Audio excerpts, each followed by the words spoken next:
ಚಿನ್ನ ಮತ್ತು ಬೆಳ್ಳಿ ದರ ಏರಿಕೆ ಮತ್ತು ಅಂತಾರಾಷ್ಟ್ರೀಯ ಮಾರುಕಟ್ಟೆ. ನಾವೇನು ತಿಳ್ಕೋಬೇಕು, ಚಿನ್ನ ಬೆಳ್ಳಿಯ ದರ ಏರಿಕೆ ಏನಿದೆ ಅದು ಬರೀ ದೀಪಾವಳಿ ಬಂದ್ಬಿಡ್ತು ಅಥವಾ ನಮ್ಮ ಮದುವೆ ಸೀಸನ್ ಸ್ಟಾರ್ಟ್ ಆಗ್ತಾ ಇದೆ ಹಾಗಾಗಿ ಚಿನ್ನ ಬೆಳ್ಳಿ ರೇಟ್ಗಳು ಜಾಸ್ತಿ ಆಗ್ತಿದೆ ಅಂದ್ರೆ ಟ್ರಂಪಿನ ಟ್ಯಾರಿಫ್ ನೀತಿ ಭಾರತ ದೇಶದಲ್ಲೂ ತಾವು ನೋಡೋದಾದ್ರೆ ಒಂದ್ ಕಡೆ ಆರ್ಟಿಕಲ್ ಅಲ್ಲಿ ಓದ್ತಾ ಇದ್ದೆ, ಜೋಕಾಗಿ ಹೇಳ್ತಾ ಇದ್ರು, ಸಿಲ್ವರ್ ಹ್ಯಾಸ್ ಗಾಟ್ ಪೊಲಿಟಿಕಲೈಸ್ ಮಾಡ್ಕೊಂಡು ಕೇಳ್ತಾ ಇದ್ದಾರೆ. ಇದೇನಾ ಮೋದಿ ಸಾಲ ಮಾಡಿ ಚಿನ್ನ ತಗೋ, ಬೆಳ್ಳಿ 8 ಲಕ್ಷ 10 ಲಕ್ಷಕ್ಕೆ ಹೋಗ್ಬಿಡುತ್ತೆ. ನಾನು ವೆರಿ ಕ್ಲಿಯರ್ ಇದ್ದೀನಿ ಭಾವನಾ ಅವರೇ, ಭಾರಿ ಪ್ರಮಾಣದ ಚಿನ್ನ ಬೆಳ್ಳಿಯಲ್ಲಿ ಷೇರು ಮಾರುಕಟ್ಟೆಗೆ ಖಂಡಿತವಾಗ್ಲೂ ಹೂಡಿಕೆ ಮಾಡೋದಕ್ಕೆ ಒಳ್ಳೆ ಲೋಯೆಸ್ಟ್ ರೇಟಲ್ಲಿ ನಾನು ಚಿನ್ನವನ್ನು ಖರೀದಿ ಮಾಡಿಬಿಟ್ಟು ಹೈಯೆಸ್ಟ್ ರೇಟಲ್ಲಿ ಮಾರಾಟ ಮಾಡ್ತೀನಿ ಅಂತ ಯಾರಿಗಾನ ಸಾಧ್ಯ ಇದೆ ಅಂದರೆ ಇಬ್ಬರಿಗೆ ಸಾಧ್ಯ ಇರೋದು. ರಿಯಲ್ ಎಸ್ಟೇಟಲ್ಲಿ ಬರುವ ರಿಟರ್ನ್ಸ್ ಏನಿದೆ, ಎರಡನೇದು ಲಿಕ್ವಿಡಿಟಿ ಫ್ಯಾಕ್ಟರ್ ಇಂಪಾರ್ಟೆಂಟು. ಏನಂಗಂದ್ರೆ ರಿಸ್ಕಲ್ಲಿ ಜಾಸ್ತಿ ಇರೋದ್ರಿಂದಾನೇ ಅವ್ರು ಜಾಸ್ತಿ ಬಡ್ಡಿಯನ್ನು ಕೊಡ್ತಾ ಇರೋದು ಅನ್ನೋದನ್ನ ಗ್ಯಾಪ್ನ ಇಡ್ತಾರೆ. ಇಡೀ 100 ರೂಪಾಯಿಯನ್ನು ಅವ್ರು ಬಿಟ್ ಕಾಯಿನ್ಗೆ ಹಾಕಿದ್ದಿದ್ರೆ ಇವತ್ತು ಇಲಾನ್ ಮಸ್ಕ್ ಸಾಯುವಾಗ್ಲೂ ಕೂಡ ಬಡವನಾಗಿ ಸಾಯ್ತಿದ್ದಾನೆ ಅಂದ್ರೆ ಅವನೇ ಕಾರಣ. ಈ ಕಾರ್ಯಕ್ರಮವನ್ನು ಇನ್ನೊಂದು 10 ಸಲ ರಿವೈಂಡ್ ಮಾಡಿ ನೋಡಿದ್ರೆ ನಮ್ಮ ವೀಕ್ಷಕರು ಸಾಹುಕಾರರಾಗೆ ರುದ್ರಮೂರ್ತಿ ಅಲ್ಲ ನಾರಾಯಣ್ ಮೂರ್ತಿ ಪ್ರಕಾರ ನೆವರ್ ಟೇಕ್ ಎನಿ.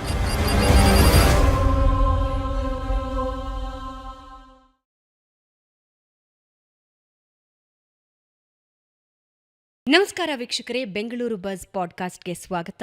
ನಾನು ಭಾವನಾ ನಾಗಯ್ಯ.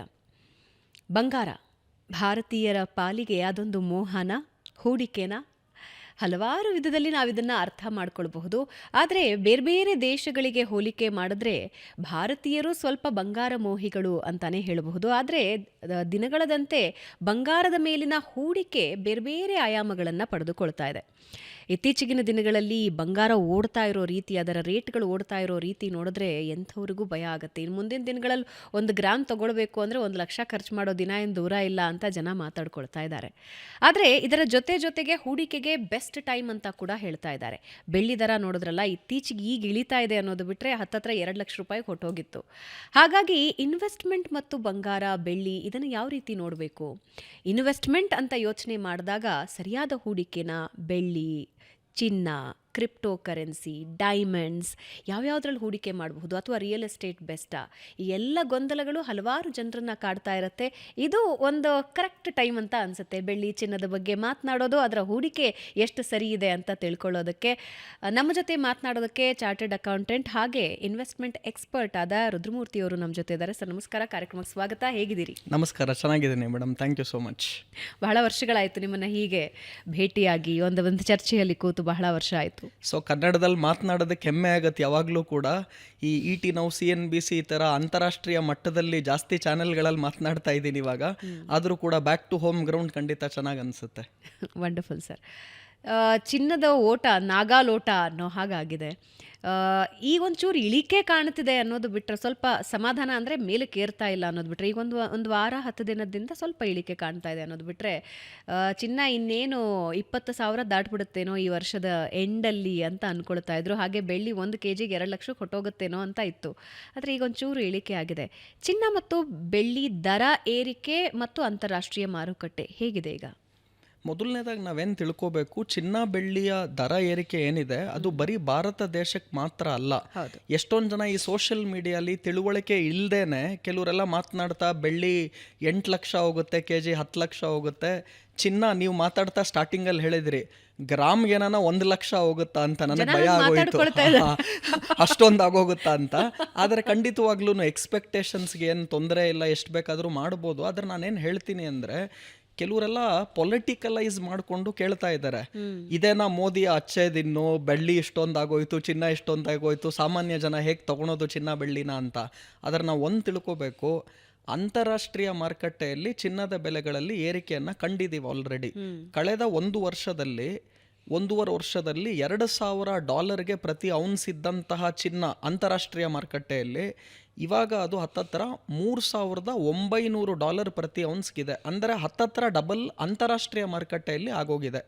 ಬರೀ ಭಾರತ ದೇಶದಲ್ಲಿ ಮಾತ್ರ ಅಲ್ಲ, ಇದು ಟೈಮ್ ಡ್ಯೂರೇಷನ್ ಎಷ್ಟರಿಂದ ಕಳೆದ 1.5 ವರ್ಷದಲ್ಲಿ ಈ ಚಿನ್ನದ ರೇಟು ಅಂತಾರಾಷ್ಟ್ರೀಯ ಮಾರುಕಟ್ಟೆಯಲ್ಲಿ ಹತ್ತತ್ರ 80% ಏರಿಕೆಯನ್ನು ಕಂಡಿದ್ದೀವಿ. ಏನು ಕಾರಣ ಸರ್?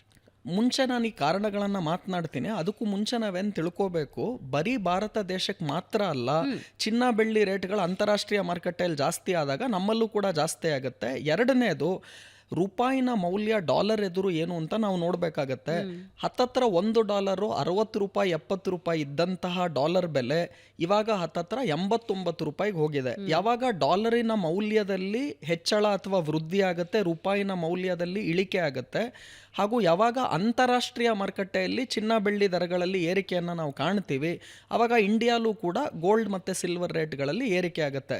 ಸೊ ನಾವು ಯಾವುದೋ ಹಬ್ಬ ಬರ್ತಾ ಇದೆ, ದೀಪಾವಳಿ ಬಂದ್ಬಿಡ್ತು, ಅಥವಾ ನಮ್ಮ ಮದುವೆ ಸೀಸನ್ ಸ್ಟಾರ್ಟ್ ಆಗ್ತಾ ಇದೆ, ಹಾಗಾಗಿ ಚಿನ್ನ ಬೆಳ್ಳಿ ರೇಟ್ಗಳು ಜಾಸ್ತಿ ಆಗ್ತಿದೆ ಅಂದರೆ ಅದು ತಪ್ಪು ಕಲ್ಪನೆ. ಯಾವಾಗ ಅಂತಾರಾಷ್ಟ್ರೀಯ ಮಾರುಕಟ್ಟೆಯಲ್ಲಿ ಚಿನ್ನ ಬೆಳ್ಳಿ ದರಗಳಲ್ಲಿ ಏರಿಕೆ ಆಗುತ್ತೆ ಹಾಗೂ ರೂಪಾಯಿನ ಮೌಲ್ಯದಲ್ಲಿ ಕುಸಿತ, ಡಾಲರ್ ಮೌಲ್ಯದಲ್ಲಿ ಏರಿಕೆ ಯಾವಾಗ ಆಗುತ್ತೋ ಅವಾಗ ಈ ಚಿನ್ನ ಬೆಳ್ಳಿ ರೇಟ್ಗಳಲ್ಲಿ ಏರಿಕೆ ಆಗುತ್ತೆ. ನೀವು ಇವಾಗ ಕೇಳ್ದಂಗೆ ಭಾವನಾ ಅವರೇ, ಅಂತಾರಾಷ್ಟ್ರೀಯ ಮಾರುಕಟ್ಟೆಯಲ್ಲಿ ಜಾಸ್ತಿ ಆಗದೆ ಕಾರಣ ಏನು ಅಂತ ನೀವು ಕೇಳ್ತಿದ್ದೀರಾ. ಅದನ್ನ ನಾವು ನೋಡೋದಾಯ್ತು ಅಂದ್ರೆ, ಏನು ಟ್ರಂಪಿನ ಟ್ಯಾರಿಫ್ ನೀತಿಗಳಿಂದಾಗಿ ಹಾಗೂ ಮುಖ್ಯವಾಗಿ ಯಾವಾಗ ಅಂತಾರಾಷ್ಟ್ರೀಯ ಮಾರುಕಟ್ಟೆಯಲ್ಲಿ ಆರ್ಥಿಕ ಪರಿಸ್ಥಿತಿಯಲ್ಲಿ ಹಿಂಜರಿತ ಕಾಣ್ತೀವಿ, ಆಮೇಲೆ ಯಾವಾಗ ಯುದ್ಧದ ಭೀತಿ ಇರುತ್ತೆ, ಅವಾಗ ಜನ ಏನ್ ಮಾಡ್ತಾರೆ, ಸೇಫ್ ಅಸೆಟ್ ಅಂತ ಏನು ಗೋಲ್ಡ್ ಸಿಲ್ವರ್ ಕರೆಸ್ಕೊಳುತ್ತೋ ಅವರ ಎಲ್ಲ ಹೂಡಿಕೆಗಳನ್ನ ಸೇಫ್ ಅಸೆಟ್ಸ್ಗೆ ಹೋಗ್ತಾರೆ. ಸೊ ಒಂದು Jio political tension, so Russia Ukraine ಯುದ್ಧ ಆಗಿರ್ಬೋದು, ಇರಾನ್ ಇಸ್ರೇಲು, ಇಂಡಿಯಾ ಪಾಕಿಸ್ತಾನು, ಈ ಥರ ಈ ಎಲ್ಲ ಜಿಯೋ ಪೊಲಿಟಿಕಲ್ ಟೆನ್ಷನ್ಸ್ ಏನಾಗುತ್ತೆ, ಅದಾದಾಗೆಲ್ಲ ಹೂಡಿಕೆಗಳು ಜಾಸ್ತಿ ಏನಾಗುತ್ತೆ, ಸೇಫ್ ಅಸೆಟ್ಸ್ಗಳಿಗೆ ಹೋಗುತ್ತೆ. ಅಂದರೆ ಚಿನ್ನ ಬೆಳ್ಳಿ ಕಡೆಗೆ ಹೂಡಿಕೆ ಬರುತ್ತೆ, ಶೇರ್ ಮಾರ್ಕೆಟ್ ಕಡೆ ಹೂಡಿಕೆ ಕಡಿಮೆ ಆಗುತ್ತೆ. ಹಾಗಾಗಿ ಚಿನ್ನ ಬೆಳ್ಳಿ ಅಂತಾರಾಷ್ಟ್ರೀಯ ಮಾರುಕಟ್ಟೆಯಲ್ಲೂ ಜಾಸ್ತಿ ಆಯಿತು, ನಮ್ಮ ದೇಶದಲ್ಲೂ ಜಾಸ್ತಿ ಆಯಿತು. ಎರಡನೇದಾಗಿ ತುಂಬ ಇಂಪಾರ್ಟೆಂಟು, ಟ್ರಂಪಿನ ಟ್ಯಾರಿಫ್ ನೀತಿಗಳೇನಿದೆ ಅದರಿಂದನೂ ಕೂಡ ಅಂತಾರಾಷ್ಟ್ರೀಯ ಮಾರುಕಟ್ಟೆಯಲ್ಲಿ ಚಿನ್ನ ಬೆಳ್ಳಿ ದರಗಳಲ್ಲಿ ಏರಿಕೆ ಆಯಿತು. ಹಾಗೂ ಷೇರುಪೇಟೆಯಲ್ಲಿ ಖಂಡಿತವಾಗ್ಲೂ ಭಾರತ ದೇಶದಲ್ಲೂ ತಾವು ನೋಡೋದಾದ್ರೆ ಕಳೆದ 1 ವರ್ಷದಲ್ಲಿ 0 ರಿಟರ್ನ್ ಅನ್ನ ಕೊಟ್ಟಿದೆ. ನಾನೊಂದು ಕಡೆ ಆರ್ಟಿಕಲ್ ಅಲ್ಲಿ ಓದ್ತಾ ಇದ್ದೆ, ಜೋಕಾಗಿ ಹೇಳ್ತಾ ಇದ್ರು.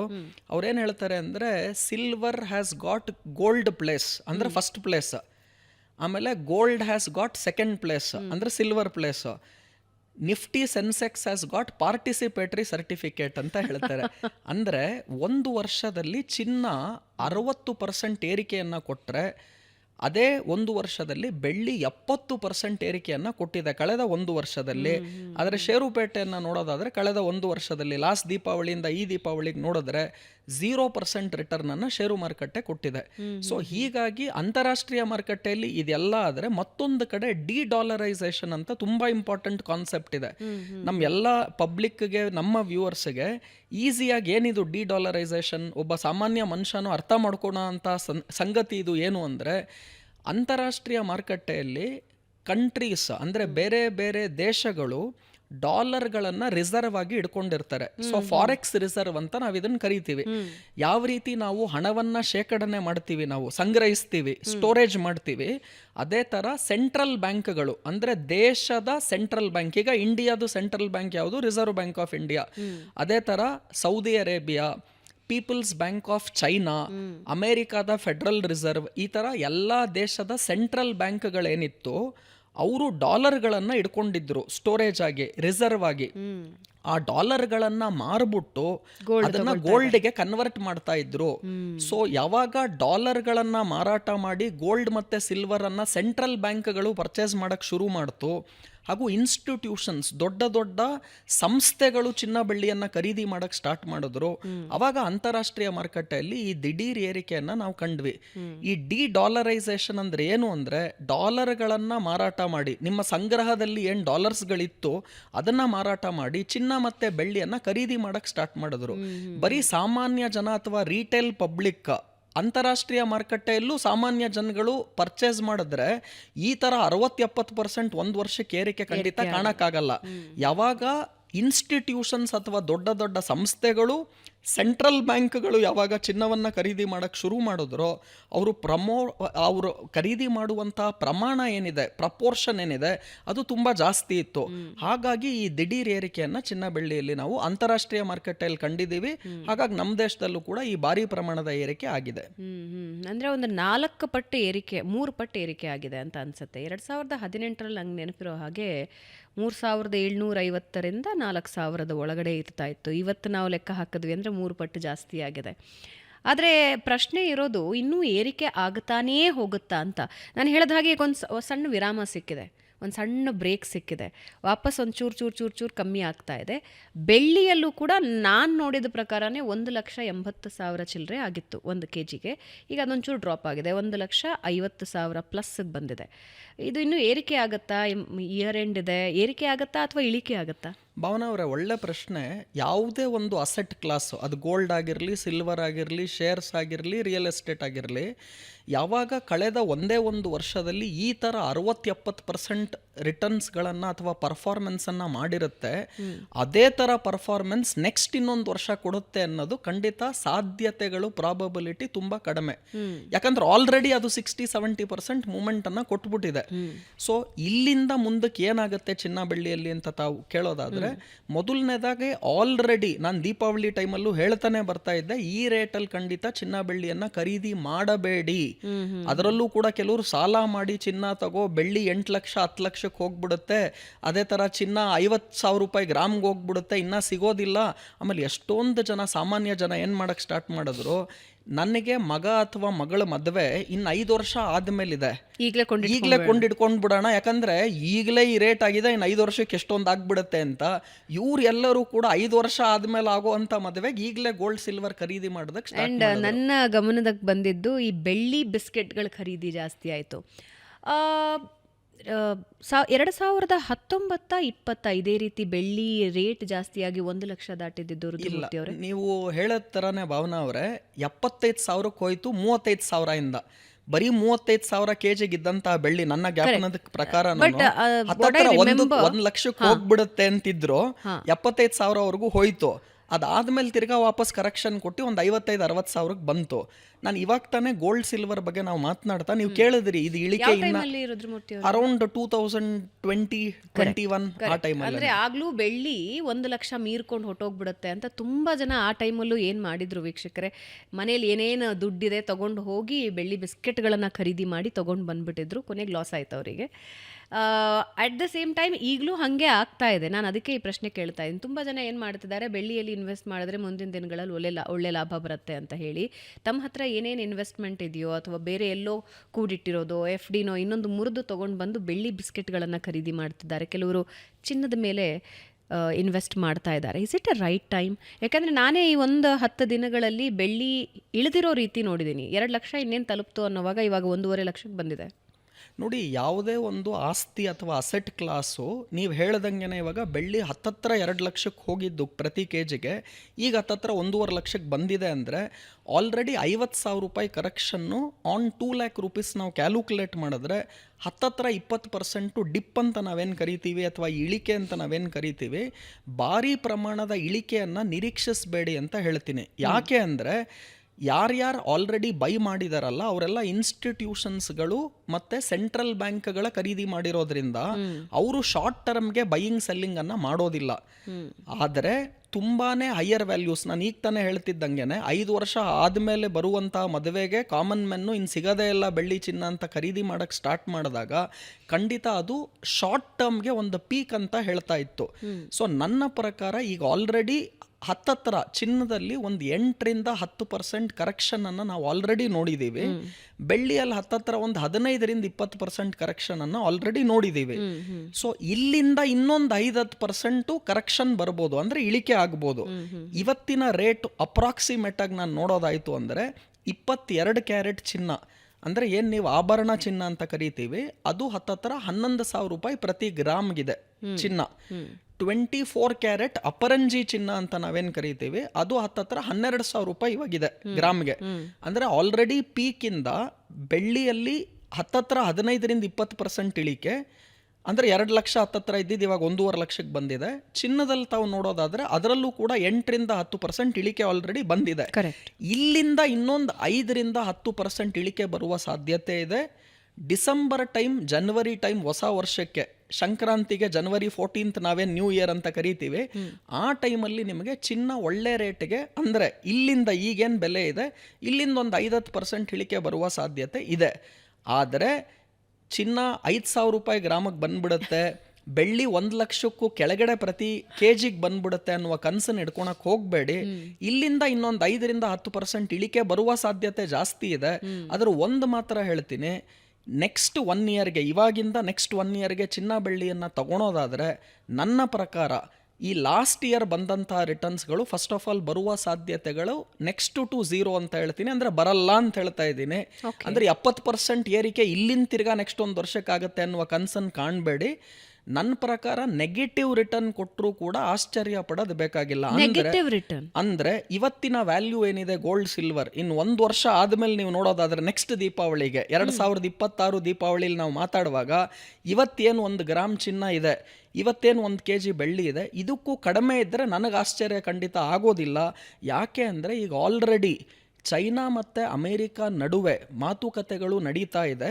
ಹಾಗೂ ಟ್ರಂಪ್ ಮತ್ತು ಚೈನಾದ ಏನು ಪ್ರೆಸಿಡೆಂಟ್ ಇದ್ದಾರೆ, ಇವ್ರು ಏನಾನ ಅವರ ಟ್ಯಾರಿಫ್ ನೀತಿಗಳನ್ನು ಖಂಡಿತವಾಗ್ಲೂ ಇವ್ರು ಏನಾನ ಡೀಲ್ ಆಯಿತು ಅಂದರೆ, ಅದೇ ರೀತಿ ಪಿಯೂಷ್ ಗೋಯಲ್ ಅವರು ಕೂಡ ನಮ್ಮ ಕಾಮರ್ಸ್ ಮಿನಿಸ್ಟರ್ ಏನಿದ್ದಾರೆ, ಇಂಡಿಯಾ ಮತ್ತು US ಡೀಲನ್ನು ಕೂಡ ಟ್ಯಾರಿಫ್ ಏನಿವಾಗ ನಾವು ರಷ್ಯಾಯಿಂದ ಕಚ್ಚಾ ತೈಲವನ್ನು ಖರೀದಿ ಮಾಡ್ತೀವಿ ಅಂತ ಟ್ರಂಪ್ ಏನು ಮಾಡಿದ್ರು, 15% ಇದ್ದಂಥ ಟ್ಯಾರಿಫನ್ನು 50% ಮಾಡಿದ್ರು.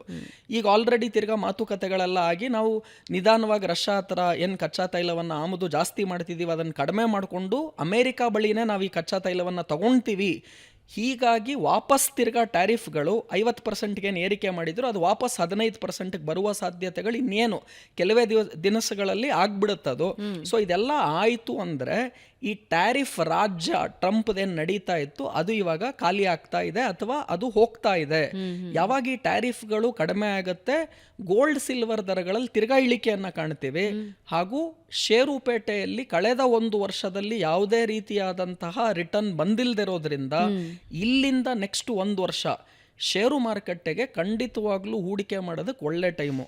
ಜನ ಯಾವಾಗಲೂ ಒಂದು ತಪ್ಪೇನು ಮಾಡ್ತಾರೆ ಅಂದರೆ, ನೀವು ಕ್ರಿಸ್ಮಸ್ ಬಂದಾಗ, ನ್ಯೂ ಇಯರ್ ಬಂದಾಗ ಅಥವಾ ದೀಪಾವಳಿ ಈ ಥರ ಹಬ್ಬಗಳು ಬಂದಾಗ ಆಫರ್ಸ್ಗಳು ಕೊಡ್ತಾರೆ. ಸೊ ನೀವು ಹೋಗ್ಬಿಟ್ಟು ಆಫರ್ಗಳಲ್ಲಿ ಬಟ್ಟೆಗಳಾಗಿರ್ಬೋದು ಅಥವಾ ಬೇರೆ ಏನಾನ ಪದಾರ್ಥಗಳನ್ನು ನೀವು ಡಿಸ್ಕೌಂಟ್ ಸೇಲಲ್ಲಿ ಖರೀದಿ ಮಾಡ್ತೀರಾ. ಅದೇ ಜನ ಏನು ಮಾಡ್ತಾರೆ, ಈ ರೂಲನ್ನು ಹೂಡಿಕೆಗಳಿಗೆ ಫಾಲೋ ಮಾಡಲ್ಲ. ಹೈಯೆಸ್ಟ್ ರೇಟ್ ಹೋದಾಗ ಅಲ್ಲಿ ಬೈ ಮಾಡ್ತಾರೆ, ಕೆಳಗಡೆ ಬಿದ್ದೋದಾಗ ಡಿಸ್ಕೌಂಟ್ ಸೇಲಲ್ಲಿ ಖರೀದಿ ಮಾಡಲ್ಲ. ನನ್ನ ಪ್ರಕಾರ ಈಗ ಶೇರ್ ಮಾರ್ಕೆಟಲ್ಲಿ ಡಿಸ್ಕೌಂಟ್ ಸೇಲ್ ನಡೀತಾ ಇದೆ. ಉತ್ತಮವಾದಂಥ ಶೇರ್ಸ್ಗಳನ್ನು ಕಂಪ್ನಿಗಳಲ್ಲಿ ನಾವು ಹೂಡಿಕೆ ಮಾಡಿದ್ರೆ ಒಳ್ಳೆ ರಿಟರ್ನ್ಸ್ಗಳನ್ನು ಈ ದೀಪಾವಳಿಯಿಂದ ನೆಕ್ಸ್ಟ್ ದೀಪಾವಳಿಗೆ ನಾವು ನೋಡಬಹುದು. ಹಾಗೂ ಗೋಲ್ಡ್ ಮತ್ತು ಸಿಲ್ವರಲ್ಲಿ ನೆಗೆಟಿವ್ ರಿಟರ್ನ್ಸ್ ಬರುವ ಸಾಧ್ಯತೆ ಇದೆ. ಅಂದರೆ ಈಗೇನಿದೆ ಪ್ರೈಸಸ್ಸು ಇದಕ್ಕೂ ಜಾಸ್ತಿ ಇನ್ನು 1 ವರ್ಷ ಆದಮೇಲೆ ನೀವು ನೋಡೋದಕ್ಕೆ ಆಗೋದಿಲ್ಲ. ಎಷ್ಟೊಂದು ಜನ ಸಾಲ ಗೀಲ ಮಾಡಿ ಚಿನ್ನ ಬೆಳ್ಳಿ ಖರೀದಿ ಮಾಡ್ತಿದ್ದೀರಾ ಅಂದರೆ ತಪ್ಪಾಗುತ್ತೆ. ಹೂಡಿಕೆ ದೃಷ್ಟಿಯಿಂದ ನೋಡಿದ್ರೆ ಚಿನ್ನ ಬೆಳ್ಳಿ ನೆಕ್ಸ್ಟ್ 1 ಇಯರ್ಗೆ ಒಳ್ಳೇದಲ್ಲ. ಆದರೆ ಬಳಿಕೆ ದೃಷ್ಟಿ, ನಾನು ಕೂಡ ಇವತ್ತು ಚಿನ್ನದ ಉಂಗುರ ಬೇಕು, ಚೈನ್ ಬೇಕು, ಮನೇಲಿ ಹೆಂಗಸರು ಇರ್ತಾರೆ, ನಿಮಗೆ ಯಾರೇ ಬೇಕಾದರೆ ಹೆಂಡತಿ ಆಗಿರ್ಬೋದು, ಮಗಳಾಗಿರ್ಬೋದು, ತಾಯಿ ಆಗಿರ್ಬೋದು ಅಥವಾ ಗಂಡಸರಿಗೂ ಕೂಡ ಇವತ್ತು ಚಿನ್ನ ಬೇಕಿರೋದ್ರಿಂದ ಬಳಿಕೆ ದೃಷ್ಟಿಯಿಂದ ನಿಮಗೆ ಚಿನ್ನ ಬೇಕು, ಹಬ್ಬಕ್ಕೋಸ್ಕರ ನಾನು ಖರೀದಿ ಮಾಡಬೇಕು ಅಂತಿರೋರು ನೀವು ಹೂಡಿಕೆ ದೃಷ್ಟಿ ಅಲ್ಲ ನೋಡ್ತಾ ಇರೋದು. ನನಗೊಂದು ಗ್ರಾಮ್ ಗೋಲ್ಡ್ ಕಾಯಿನ್ ತೊಗೊಳ್ತಾ ಇದ್ದೀನಿ ನಾನು, ಅಥವಾ ನಾನೊಂದು ಗೋಲ್ಡ್ ಚೈನ್ ತೊಗೊಳ್ತಾ ಇದ್ದೀನಿ, ಜ್ಯುವೆಲ್ರಿ ತೊಗೊಳ್ತಾ ಇದ್ದೀನಿ, ಆಭರಣವನ್ನು ಖರೀದಿ ಮಾಡ್ತಿದ್ದೀನಿ, ಇಂಥವ್ರಿಗೇನು ಎಫೆಕ್ಟ್ ಆಗೋದಿಲ್ಲ. ಯಾಕಂದರೆ ನಾನು ನನ್ನ ಮದುವೆ ಟೈಮಲ್ಲಿ ಪ್ರತಿ ಗ್ರಾಮ್ ಚಿನ್ನ 800 ರೂಪಾಯಿ ಇತ್ತು. ಇವಾಗ 10,000 ಹೋಯ್ತು, 12,000 ಹೋಯ್ತು ಅಂತ ನಾವೆಲ್ಲ ಚೈನನ್ನು ಏನು ಮಾರಾಟ ಮಾಡಲ್ಲ. ಅಥವಾ ರೇಟ್ ಜಾಸ್ತಿ ಆಯಿತು ಅಂತ ಆಭರಣಗಳನ್ನು ಯಾರೂ ಕೂಡ ಸೇಲ್ ಮಾಡೋದಿಲ್ಲ. ಸೊ ನಾನೇನು ಹೇಳಕ್ಕೆ ಇಚ್ಛೆ ಪಡ್ತಿದ್ದೀನಿ ಅಂದರೆ, ಹೂಡಿಕೆ ದೃಷ್ಟಿಯಿಂದ ನೋಡೋದಾದರೆ ನೆಕ್ಸ್ಟ್ 1 ವರ್ಷಕ್ಕೆ ಚಿನ್ನ ಬೆಳ್ಳಿಯಲ್ಲಿ ಹೂಡಿಕೆ ಮಾಡೋದು ಒಳ್ಳೇದಲ್ಲ. ಯಾಕೆ ಅಂತ ಆಲ್ರೆಡಿ ಹೇಳಿದ್ದೀನಿ. ಟ್ಯಾರಿಫ್ಗಳು ಇವಾಗೆಲ್ಲ ಸೆಟಲ್ ಆಗ್ತಾ ಇದೆ, ಜೊತೆಗೆ ಈ ಯುದ್ಧಗಳ ಭೀತಿಯೂ ಕೂಡ ಕಡಿಮೆ ಆಗ್ತಾ ಇದೆ. ಆಮೇಲೆ ಆಲ್ರೆಡಿ 70-80% ರಿಟರ್ನ್ಗಳನ್ನು ಕಳೆದ 1 ವರ್ಷದಲ್ಲಿ ಕೊಟ್ಟಿರೋದ್ರಿಂದ ಇವಾಗ ಹೂಡಿಕೆ ಮಾಡೋದು ಚಿನ್ನ ಬೆಳ್ಳಿಯಲ್ಲಿ ಅಷ್ಟೊಂದು ಒಳ್ಳೆಯದಲ್ಲ. ಆಮೇಲೆ ವೆರಿ ಇಂಪಾರ್ಟೆಂಟ್ ಪಾಯಿಂಟ್ ಏನು ಅಂದರೆ, ನಿಮ್ಮ ಒಟ್ಟಾರೆ ಹೂಡಿಕೆ ಏನಿದೆ, ಈಗ ನಿಮ್ಮ ಹತ್ರ ಒಂದು 100 ರೂಪಾಯಿ ಹೂಡಿಕೆಗಿದ್ದರೆ ಅದರಲ್ಲಿ ಒಂದು 10-20 ರೂಪಾಯಿಯನ್ನು ಚಿನ್ನ ಬೆಳ್ಳಿಗೆ ಹಾಕಬೇಕು, ಒಂದು 40 ರೂಪಾಯಿಯನ್ನು ರಿಯಲ್ ಎಸ್ಟೇಟ್ಗೆ ಹಾಕಬೇಕು, ಒಂದು 10 ರೂಪಾಯಿಯನ್ನು ಬ್ಯಾಂಕ್ FDಗೆ ಹಾಕಬೇಕು, ಇನ್ನೊಂದು 10 ರೂಪಾಯಿಯನ್ನು ಮ್ಯೂಚುವಲ್ ಫಂಡು ಶೇರ್ಸ್ಗಳಿಗೆ ಹಾಕಬೇಕು. ಈ ಥರ ವಿಂಗಡಣೆ ಮಾಡಿ ಹೂಡಿಕೆ ಮಾಡಬೇಕು. ಬರೋ ಎಲ್ಲ 100 ರೂಪಾಯಿಯನ್ನು ನಾನು ಬರೀ ಶೇರ್ಸ್ಗೆ ಹಾಕ್ತೀನಿ, ಇಲ್ಲ ಬರೋ ಎಲ್ಲ 100 ರೂಪಾಯಿಯನ್ನು ಬರೀ ಚಿನ್ನ ಬೆಳ್ಳಿಗೆ ಹಾಕ್ತೀನಿ, ಆ ಮಿಸ್ಟೇಕನ್ನು ಮಾಡಬಾರ್ದು. ಇದಕ್ಕೆ ನಾವು ಸಿಂಪಲ್ ಡೈವರ್ಸಿಫಿಕೇಶನ್ ಥಿಯರಿ ಅಂತ ಕರಿತೀವಿ. ಏನು ಡೈವರ್ಸಿಫಿಕೇಶನ್ ಅಂದರೆ, ನಿಮ್ಮಲ್ಲಿರೋ 100 ರೂಪಾಯಿಯನ್ನು ವಿಂಗಡಣೆ ಮಾಡಿ ಮಾಡಿ ಹೂಡಿಕೆ ಮಾಡಿ. ನಿಮ್ಮ ಹತ್ರ Okay, ಇವಾಗ ಈಗ ಒಂದು 1 ಲಕ್ಷ ಇದ್ರೆ ವಿಂಗಡಣೆ ಮಾಡಿನೇ ಹೂಡಿಕೆ ಮಾಡೋರು ಅಂತಂದ್ರೆ ಬಹಳಷ್ಟು ಇನ್ವೆಸ್ಟರ್ಸ್ ಏನು ಹೇಳ್ತಾರೆ ಅಂತ ಹೇಳಿದ್ರೆ, ನನ್ನ ಹೂಡಿಕೆಯಲ್ಲಿ ಇವಾಗ ನೀವೇ ಹೇಳದ ಹಾಗೆ 100 ರೂಪಾಯಿಯಲ್ಲಿ 20 ರೂಪಾಯಿ ಚಿನ್ನದ ಮೇಲೆ, 40 ರೂಪಾಯಿ ರಿಯಲ್ ಎಸ್ಟೇಟ್ ಮೇಲೆ, ಇನ್ನೊಂದು 30 ರೂಪಾಯಿ ಶೇರ್ಸ್ ಮೇಲೆ ಅಂತ ಹೇಳ್ತಾರೆ. ಅದೇ ಈಗ ಚಿನ್ನದ ಇನ್ವೆಸ್ಟ್ಮೆಂಟ್ ಏನಿದೆ, ನೀವು ಹೇಳ್ತಾ ಇದ್ದೀರಾ ಮುಂದಿನ ದೀಪಾವಳಿಯವರೆಗೆ ನೆಗೆಟಿವ್ ರಿಟರ್ನ್ಸ್ ಕೂಡ ಸಿಗಬಹುದು ಅಂತ. ಈಗ ಯಾರೋ ಒಬ್ರು ನನ್ನ ಹತ್ರ ಒಂದು ಸ್ವಲ್ಪ ಅಮೌಂಟ್ ಇದೆ, ಈಗ ನಾನು ಚಿನ್ನ ತೆಗೆದಿಟ್ಕೊಳ್ಬೇಕು ಅಂತ ಅನ್ಕೊಳ್ತಾರೆ. ಹಾಗಾದ್ರೆ ನಾಟ್ ರೈಟ್ ಟೈಮಾ? ಮುಂದಿನ ವರ್ಷದವರೆಗೂ ಕಾಯ್ಬೇಕಾ? ತುಂಬ ಒಳ್ಳೆ ಪ್ರಶ್ನೆ ಭಾವನಾ ಅವರೇ. ಲೋಯೆಸ್ಟ್ ರೇಟಲ್ಲಿ ನಾನು ಚಿನ್ನವನ್ನು ಖರೀದಿ ಮಾಡಿಬಿಟ್ಟು ಹೈಯೆಸ್ಟ್ ರೇಟಲ್ಲಿ ಮಾರಾಟ ಮಾಡ್ತೀನಿ ಅಂತ ಯಾರಿಗಾನ ಸಾಧ್ಯ ಇದೆ ಅಂದರೆ ಇಬ್ಬರಿಗೆ ಸಾಧ್ಯ ಇರೋದು. Only 2 people in this world can buy gold at the lowest rate and sell at the highest rate. ಯಾರು ಅಂದರೆ, ಒಂದು ಗಾಡ್, 2 ಲಯರ್, ಸುಳ್ಳೇಳವರು. ಸೊ ಅಂದರೆ ಕೆಲವರು ಸುಳ್ಳು ಹೇಳೋರು ಏನು ಮಾಡ್ತಾರೆ, ನಾನು ಎಕ್ಸಾಕ್ಟಾಗಿ ಇಷ್ಟೇ ಲೋಯೆಸ್ಟ್ ಬಂದಾಗ ನಾನು ಖರೀದಿ ಮಾಡಿಬಿಟ್ಟೆ, ಹೈಯೆಸ್ಟ್ ಬಂದಾಗ ಸೇಲ್ ಮಾಡಿಬಿಟ್ಟೆ ಅಂತ ಹೇಳ್ತಾರೆ. ಈಗ ಹೋದ ವರ್ಷ ಗೋಲ್ಡ್ ಯಾರು ತಗೊಂಡಿದ್ರು, ಇವತ್ತು ಅವ್ರು ಮಾರಿದ್ರೆ ಅವರಿಗೆ ದಿ ಬೆಸ್ಟ್ ರೇಟ್ ಸಿಕ್ಕಿದೆ. ನಾನು ನಿಮ್ಗೆ ಹೇಳ್ದಂಗೆ ನನ್ನ ಮದುವೆ ಟೈಮಲ್ಲಿ 800 ರೂಪಾಯಿ ಇತ್ತು ಗ್ರಾಮ್ಗೆ, ಇವಾಗ 12,000 ರೂಪಾಯಿ ಇದೆ ಅಂದರೆ ಅಷ್ಟೊಂದು ರಿಟರ್ನ್ ಇದೆ. ಬಟ್ ನಾವು ಗೋಲ್ಡನ್ ಮಾರಲ್ಲ. 800 ರೂಪಾಯಿಗೆ ನಾವು ಏನು ಚಿನ್ನವನ್ನು ತಗೊಂಡಿತ್ತು ಅಂದ್ವಿ, ಅದು ಹೂಡಿಕೆ ದೃಷ್ಟಿಯಿಂದ ತಗೊಂಡಿರಲಿಲ್ಲ. It was bought for consumption, ಅಂದರೆ ಬಳಕೆ ದೃಷ್ಟಿಯಿಂದ ನಾವೊಂದು ಜ್ಯುವೆಲ್ರಿಯನ್ನು ಏನೋ ತೊಗೊಂಡಿದ್ವಿ. ಯಾರ್ಯಾರು ಹೂಡಿಕೆ ದೃಷ್ಟಿಯಿಂದ ಚಿನ್ನ ಬೆಳ್ಳಿಯನ್ನು ತೊಗೊಂಡಿದ್ದೀರೋ ಈಗಿರುವ ರೇಟ್ಗಳಲ್ಲಿ ಮಾರಾಟ ಒಂಚೂರಾದರೂ ಮಾಡೋದು ಒಳ್ಳೆಯದು ಈಗ. ಯಾಕಂದರೆ ಆಲ್ರೆಡಿ ನಿಮ್ಗೆ ಒಳ್ಳೆ ರಿಟರ್ನ್ಸ್ ಬರ್ತಿದೆ. ಸೊ ಈ ರಿಟರ್ನ್ಸ್ ಮತ್ತೆ ಸಿಗಲ್ಲ. ಇನ್ನೊಂದು ವರ್ಷಕ್ಕೆ ಇಂತಹ ರಿಟರ್ನ್ಸ್ಗಳನ್ನು ನಿರೀಕ್ಷೆ ಮಾಡಬೇಡಿ. ಆದರೆ ನಾನು ವೆರಿ ಕ್ಲಿಯರ್ ಇದ್ದೀನಿ ಭಾವನಾ ಅವರೇ, ಭಾರೀ ಪ್ರಮಾಣದ ಕುಸಿತ ಚಿನ್ನ ಬೆಳ್ಳಿಯಲ್ಲಿ. ಏನು ಈ ಭಾರೀ ಪ್ರಮಾಣ ಅಂದರೆ, ನಾನು ಮೊನ್ನೆ ಒಂದು ರಿಪೋರ್ಟ್ ಓದ್ತಾ ಇದ್ದೆ, ಚಿನ್ನ ಬೆಳ್ಳಿಯಲ್ಲಿ 40-50% ಇಳಿಕೆ ಬರುವ ಸಾಧ್ಯತೆ ಇದೆ ಅಂತ ರಿಪೋರ್ಟ್ ಬಂತು. ಗೋಲ್ಡ್ಮನ್ ಸ್ಯಾಕ್ಸ್ ಅವರು ಒಂದು ರಿಪೋರ್ಟ್ ಕೊಟ್ಟರು. 40-50% ಅಂದರೆ ಈಗೇನು ರೇಟ್ ಇದೆ ಅರ್ಧ ಆಗುತ್ತೆ ಅಂತ. ನನ್ನ ನಿರೀಕ್ಷೆ ಅಷ್ಟೊಂದು ಇಳಿಕೆ ಬರುವ ಸಾಧ್ಯತೆ ಕಡಿಮೆ ಇದೆ. ಇನ್ನೊಂದು ಯಾವುದಾನ 3rd ವರ್ಲ್ಡ್ ವಾರ್ ನಡಿಬೇಕು ಅಥವಾ ದೊಡ್ಡ ಯುದ್ಧ, ಮಹಾಯುದ್ಧ ನಡೆದು ಇಡೀ ಇನ್ನೊಂದ್ಸಲ ಕೋವಿಡ್ ತರ ಏನಾನ ಪರಿಸ್ಥಿತಿ ಬಂದು, ಯಾಕಂದ್ರೆ ಯಾವಾಗಲೂ ಕೋವಿಡ್ ಬಂದಾಗ್ಲೂ ನೀವು ಹೇಳ್ಕೊಳ್ಳೋ ಮಟ್ಟಕ್ಕೆ ಚಿನ್ನದ ರೇಟ್ ಏನು ಕಮ್ಮಿ ಆಗಿರಲಿಲ್ಲ. ಏನು ಅಂದ್ರೆ ಕೋವಿಡ್ ಬಂದಾಗ ಶೇರ್ ಮಾರ್ಕೆಟ್ ಬಿತ್ತು, ಗೋಲ್ಡ್ ರೇಟ್ಸ್ ಗಳೆಲ್ಲ ಜಾಸ್ತಿ ಆಯ್ತು. ನಾನೇನು ಹೇಳ್ತಾ ಇದ್ದೀನಿ, ಯಾವಾಗಲೂ ಕೂಡ ಅನ್ಸರ್ಟನಿಟಿ ಅಂತ ಕರಿತೀವಿ ನಾವು. ಈಗ ಕೋವಿಡ್ ಬಂದಾಗ ಅನ್ಸರ್ಟನ್ ಇತ್ತು, ಈಗ ಅದು ಅನ್ಸರ್ಟನ್ ಅಲ್ಲ. ಕೋವಿಡ್ ಮದ್ದಿದೆ, ಆಮೇಲೆ ನಾವೆಲ್ಲ ಪ್ರಿಪೇರ್ಡ್ ಇದ್ದೀವಿ, ಕೋವಿಡ್ ಬಂದ್ರೆ ಏನೇನು ಮಾಡಬೇಕು ಅಂತ ನಮಗೆ ಗೊತ್ತಿದೆ. ಬಟ್ ಕೋವಿಡ್ ಬಂದಾಗ ಇಟ್ ವಾಸ್ ಅನ್ ಅನ್ಸರ್ಟನಿಟಿ. ಅದೇ ಥರ ಎನಿ ನ್ಯೂ ಅನ್ಸರ್ಟನಿಟಿ, ಇನ್ನು ಹೊಸದು ಯಾವುದಾನ ಒಂದು ಅನ್ಸರ್ಟನಿಟಿ ಬಂದರೆ, ಯಾವಾಗಲೂ ಅನ್ಸರ್ಟನಿಟಿ ಬಂದಾಗ ಚಿನ್ನ ಬೆಳ್ಳಿ ರೇಟ್ಗಳಲ್ಲಿ ಏರಿಕೆ ಆಗುತ್ತೆ.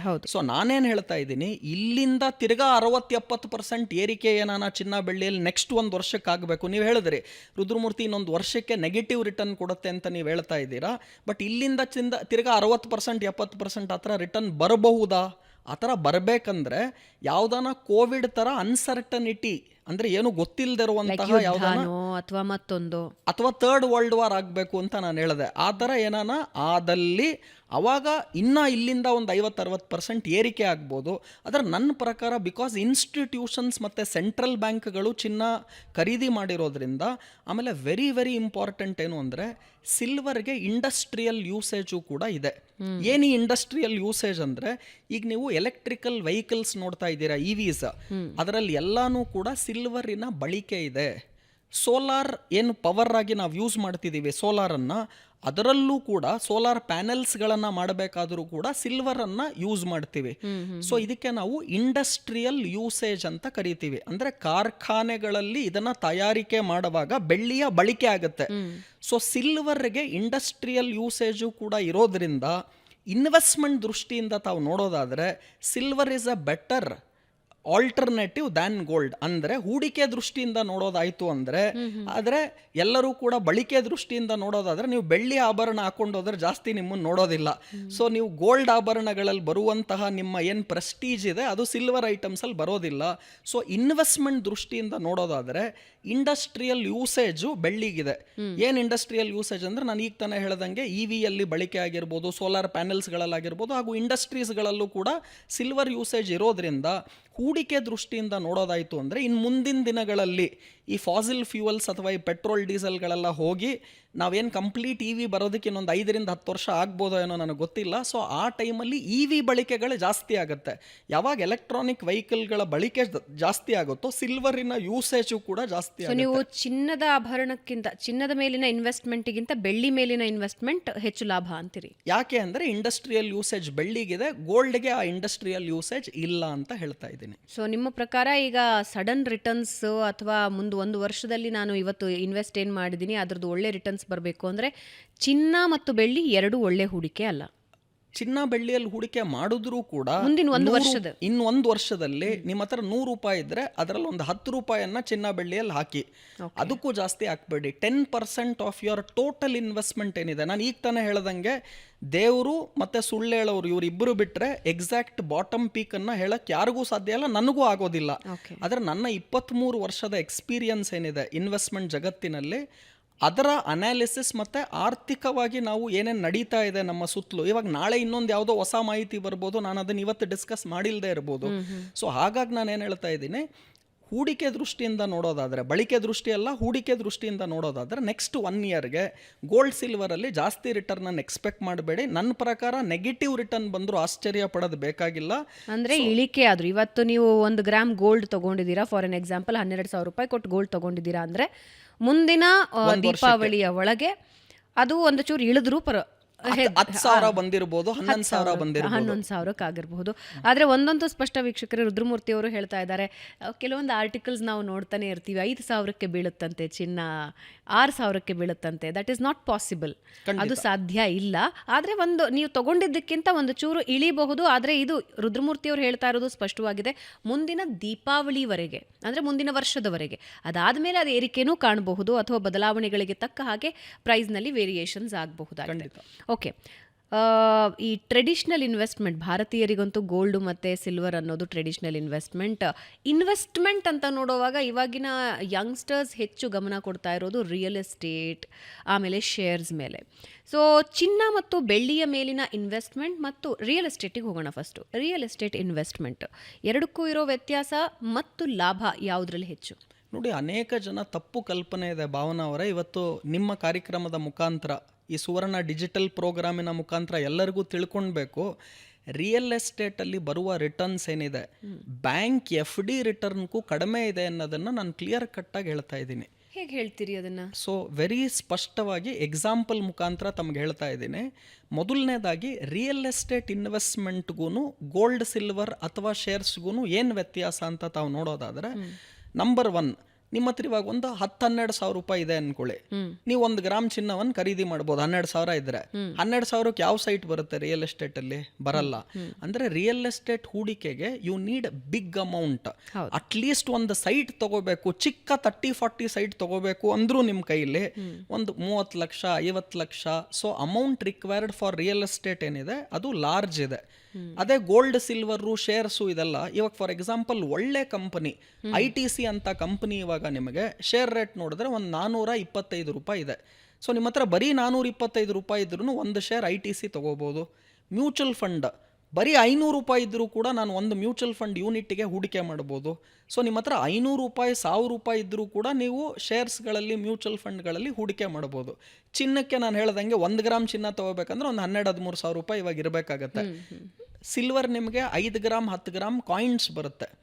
ಸೊ ನಾನು 150 ರೂಪಾಯಿ ಪ್ರತಿ ಗ್ರಾಮ್ ಅಂತ ಲೆಕ್ಕ ಹಾಕಿದ್ರು ಕೂಡ ಒಂದು 15,000 ರೂಪಾಯಿ ತಮ್ಮ ಬಳಿ ಇತ್ತು ಅಂದರೆ 150 ರೂಪಾಯಿ ಗ್ರಾಮ್ಗೆ ಅಂದರೆ ಒಂದು 10 ಗ್ರಾಮ್ಗೆ ಅಂದರೆ 1,500 ಆಯಿತು. ಬಟ್ ಆನ್ ದ ಕಾಂಟ್ರರಿ ಬಹಳಷ್ಟು ಜನ investors, real estate investors with example ಒಂದಷ್ಟು ಉದಾಹರಣೆಗಳನ್ನು ಕೊಡ್ತಾರೆ. 2012ರಲ್ಲಿ ನಾನೊಂದು 80 ಲಕ್ಷ ರೂಪಾಯಿಯ ಒಂದು ಪ್ಲಾಟ್ ಖರೀದಿ ಮಾಡಿದ್ದೆ, ನಾನೀಗ ಅದನ್ನು 3 ಕೋಟಿಗೆ ಅದನ್ನು ನಾನು ಸೇಲ್ ಮಾಡ್ತಾ ಇದ್ದೀನಿ. ಅಂದರೆ ಪ್ರಾಪರ್ಟಿ ರೇಟ್ ಎಷ್ಟಾಯಿತು ನೋಡಿ. ಆಮೇಲೆ ಬ್ಯಾಂಕಿಂದ ನಾನು ಸಾಲ ಪಡ್ಕೊಂಡ್ರೂ ಬ್ಯಾಂಕಿಗೆ ಕೊಡಬೇಕಾದ ಇಂಟ್ರೆಸ್ಟಿನ ಮೊತ್ತ ಮತ್ತು ಪ್ರಿನ್ಸಿಪಲ್ ಅಮೌಂಟ್ ಬಿಟ್ಟರೂ ನಾನೊಂದು 1.5-2 ಲಕ್ಷ 2 ಕೋಟಿ ರೂಪಾಯಿಗಳ ಲಾಭ ಪಡ್ಕೊಂಡೆ ಅಂತಾರೆ. 10-12 ವರ್ಷದ ಇನ್ವೆಸ್ಟ್ಮೆಂಟ್ ಹೇಳ್ತಾರೆ ಅವರು. ತುಂಬಾ ಒಳ್ಳೆ ಪ್ರಶ್ನೆ ಭಾವನಾ ಅವರೇ. ಇದಕ್ಕೆ ಕ್ಲಿಯರ್ ಆಗಿ ಆನ್ಸರ್ ಹೇಳ್ತಾ ಇದ್ದೀನಿ ಹಾಗೂ ನನ್ನ ಓನ್ ಎಕ್ಸಾಂಪಲ್ಲೇ ಕೊಡ್ತಾ ಇದ್ದೀನಿ ನಿಮಗೆ. ನಮ್ಮ ತಾತನವರು 1940ಲಿ ಮಲ್ಲೇಶ್ವರಮಲ್ಲಿ ಒಂದು ಪ್ರಾಪರ್ಟಿ ತೊಗೊಂಡ್ರು. 4,000 ಸ್ಕ್ವೇರ್ ಫುಟ್ಗೆ ಬರೀ 50,000 ರೂಪಾಯಿ ಇನ್ವೆಸ್ಟ್ಮೆಂಟ್ ಮಾಡಿದ್ರು 1940ಲಿ. ಇವತ್ತು ಅದೇ ಪ್ರಾಪರ್ಟಿ 2025ರಲ್ಲಿ 10 ಕೋಟಿಗೆ ಅದು ಮಾರ್ಕೆಟ್ ವ್ಯಾಲ್ಯೂ ಇದೆ. ಅವ್ರು ತಗೊಂಡಿದ್ದು 50,000 ರೂಪಾಯಿಗೆ ಇವತ್ತು 10 ಕೋಟಿ ರೂಪಾಯಿ ಬೆಲೆ ಬಾಳುತ್ತೆ. ಸೊ ಯಾರೇ ಕೇಳಿದ್ರು ಕೂಡ ಇದಕ್ಕೂ ಒಳ್ಳೆ ಇನ್ವೆಸ್ಟ್ಮೆಂಟು ಇನ್ಯಾವುದೂ ಇಲ್ಲ ಅಂತ ಹೇಳಲೇಬೇಕು. ಯಾಕಂದ್ರೆ 50,000 ರೂಪಾಯಿ ಹಾಕಿದ್ದು ಇವತ್ತು 10 ಕೋಟಿ ಆಗಿದೆ. ಆದರೆ ನಮಗೇನು ಅರ್ಥ ಆಗ್ತಿಲ್ಲ ಅಂದರೆ 50,000 ರೂಪಾಯಿ ಇನ್ವೆಸ್ಟ್ಮೆಂಟ್ 1940 ಅವ್ರೇನು ಮಾಡಿದ್ರು ಅದನ್ನು ಈ ರಿಯಲ್ ಎಸ್ಟೇಟ್ಗೆ ಆ ಲ್ಯಾಂಡ್ ಮಲ್ಲೇಶ್ವರಂಗೆ ಹಾಕೋ ಬದಲು ಅವ್ರೇನ ಬ್ಯಾಂಕ್ ಎಫ್ ಡಿಗೆ ಹಾಕಿದ್ದಿದ್ರೆ ಕೇವಲ ಬ್ಯಾಂಕ್ ಎಫ್ ಡಿ ರೇಟ್ಗಳೇನಾಗುತ್ತೆ ಅಂದರೆ ಲೋಯೆಸ್ಟ್ ರೇಟ್ ಅಂದರೆ 3-4%ಗೂ ವರ್ಷದ ರಿಟರ್ನ್ಗಳು ಇಂಟ್ರೆಸ್ಟ್ ರೇಟ್ ಬಡ್ಡಿ ದರ ಬಂದಿದೆ.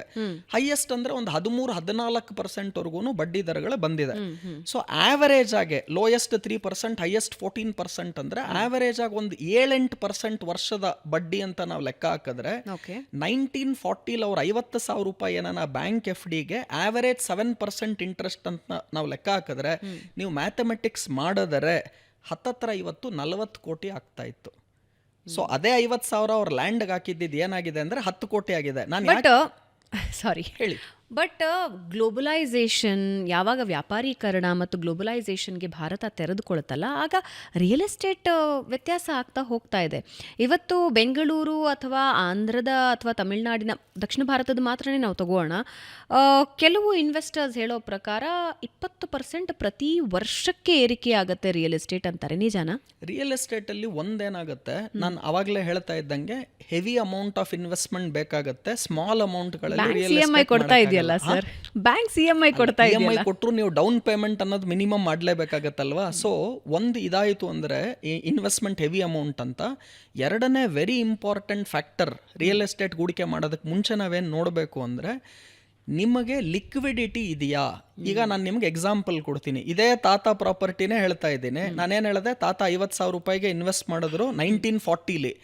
ಅದೇ ದುಡ್ಡನ್ನು ಬ್ಯಾಂಕ್ ಎಫ್ ಡಿಗೆ ನಾನು ಹಾಕಿದ್ದಿದ್ರೆ ನಾನು ಶೇರ್ಸ್ ಮಾತಾಡ್ತಾನೆ ಇಲ್ಲ. ಈಗ ತಾತ 50,000 ಶೇರ್ಗೆ ಹಾಕ್ಬಿಟ್ಟಿದ್ರೆ ಇವತ್ತು 500 ಕೋಟಿ ಆಗ್ಬಿಡ್ತಿತ್ತು. ಶೇರ್ಸ್ ಬೇಡ, ಬ್ಯಾಂಕ್ ಎಫ್ ಡಿಗೆ ಹಾಕಿದ್ದಿದ್ರು ಕೂಡ 7-8% ಬಡ್ಡಿ ದರವನ್ನು 50,000 ರೂಪಾಯಿ ಮೇಲೆ ನೀವು ಕ್ಯಾಲ್ಕುಲೇಟ್ ಮಾಡ್ತಾ ಬನ್ನಿ. ಎವ್ರಿ 7 ಇಯರ್ಸ್ ನಿಮ್ಮ ದುಡ್ಡು ಡಬಲ್ ಆಗುತ್ತೆ. ಸೊ ಅವ್ರು ಏನು 50,000 ಹೂಡಿಕೆ ಹಾಕಿದ್ರು 1940, 1940ಇಂದ 1947 7 ವರ್ಷಕ್ಕೆ ಡಬಲ್. 50,000 1 ಲಕ್ಷ ಆಗುತ್ತೆ.